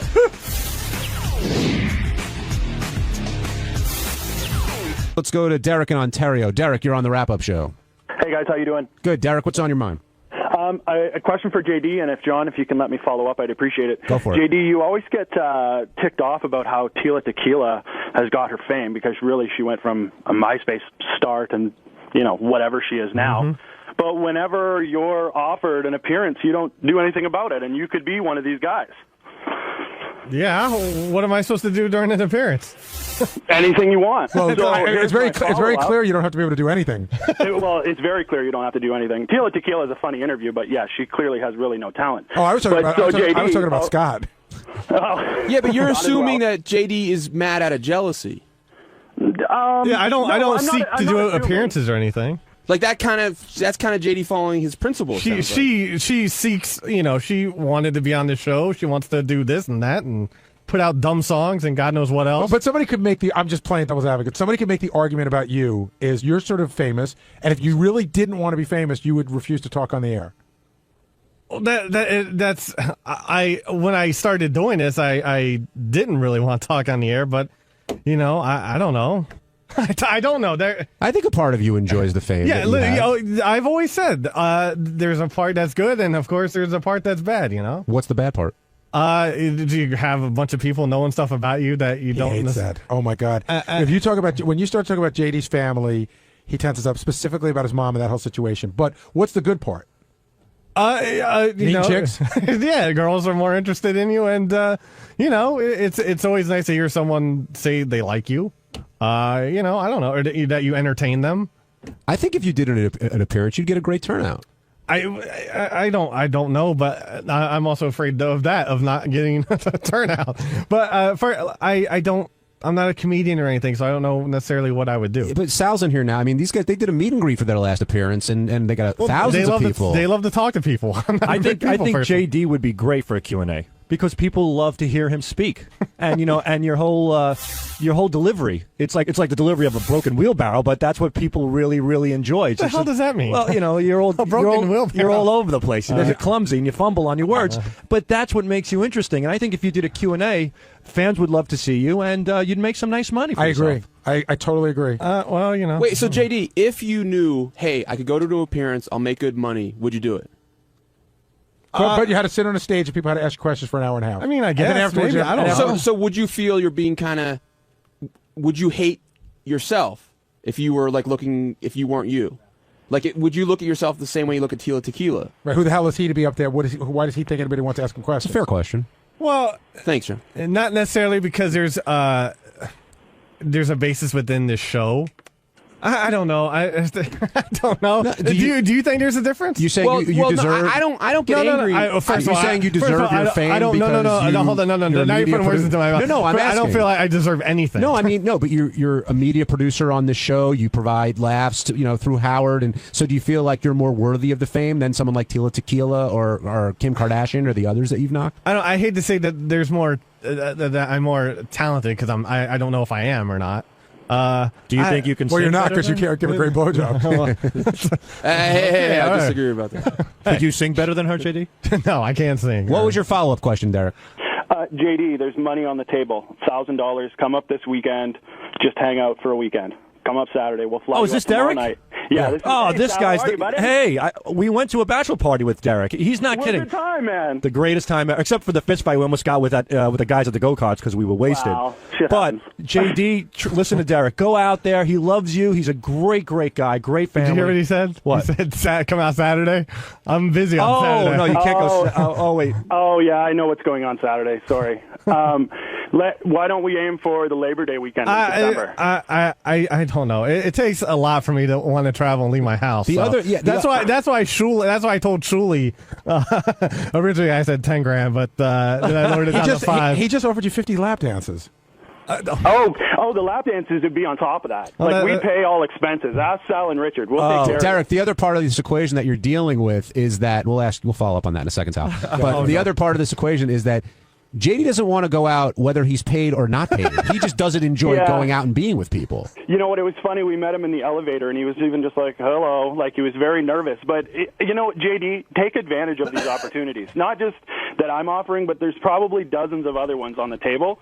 take the money while you can. Seriously. JD, how about if they came to your place and you didn't have to leave? Well, I don't want anyone at my place. Hey, I don't even want to be at my place. That would be a great idea. Hey, for Derek, appearance. Derek, Just, like, come have the party. Derek, what did you do for Sal? Like, I mean, Sal's raving here. Yeah. Oh, Sal and Richard, we had him up for my brother's bachelor party, and we had a limo bus. We went to the strippers, like Sal said. We tried to go karting, but we were kicked off the course before even getting on the course because we were all pretty drunk. And we had bottle service at a bar at the end of the night in Toronto. We put Sal and Richard up at the casino here. Yeah, it was just a good time. They came out and partied hard with all of us, and it was also my sister-in-law's stagette. So at the end of the night, we all met together at the bar. So it wasn't just a big sausage fest. Like, we had the girls at the end of the night as well. So it was cool for my brother because he's the type of guy that can just kind of do what he wants. And to have an appearance with Sal and Richard at his stag, he was in love. So it was pretty awesome. If you don't mind me asking, how much did you spend on these guys? That's up to them if they want to reveal it. I'm not going to say that on the air. I'd rather you didn't. No, I mean total, not just your fee, but like right. on the How whole. much? If you forget it, that's up to them. If they Oh, want. I know. They're asking you, Derek, how much personally did this whole event cost you with the bus and the strip club and the after party and the go-karts? There were a bunch of guys. I would say, and it wasn't me personally because each guy threw in $100 too. But we ended up spending that just on booze and strippers. But it was probably between $8,000 and $10,000. And if you left out Sal and Richard's fee, hey, I have a quick question for JD. Like, Yes. And I know you don't dwell on like a hatred for Tila. I know you, so I know it's not like it's not like the upmost thing in your thoughts. But what would you, if you were a friend of hers or whatever, would you tell her like,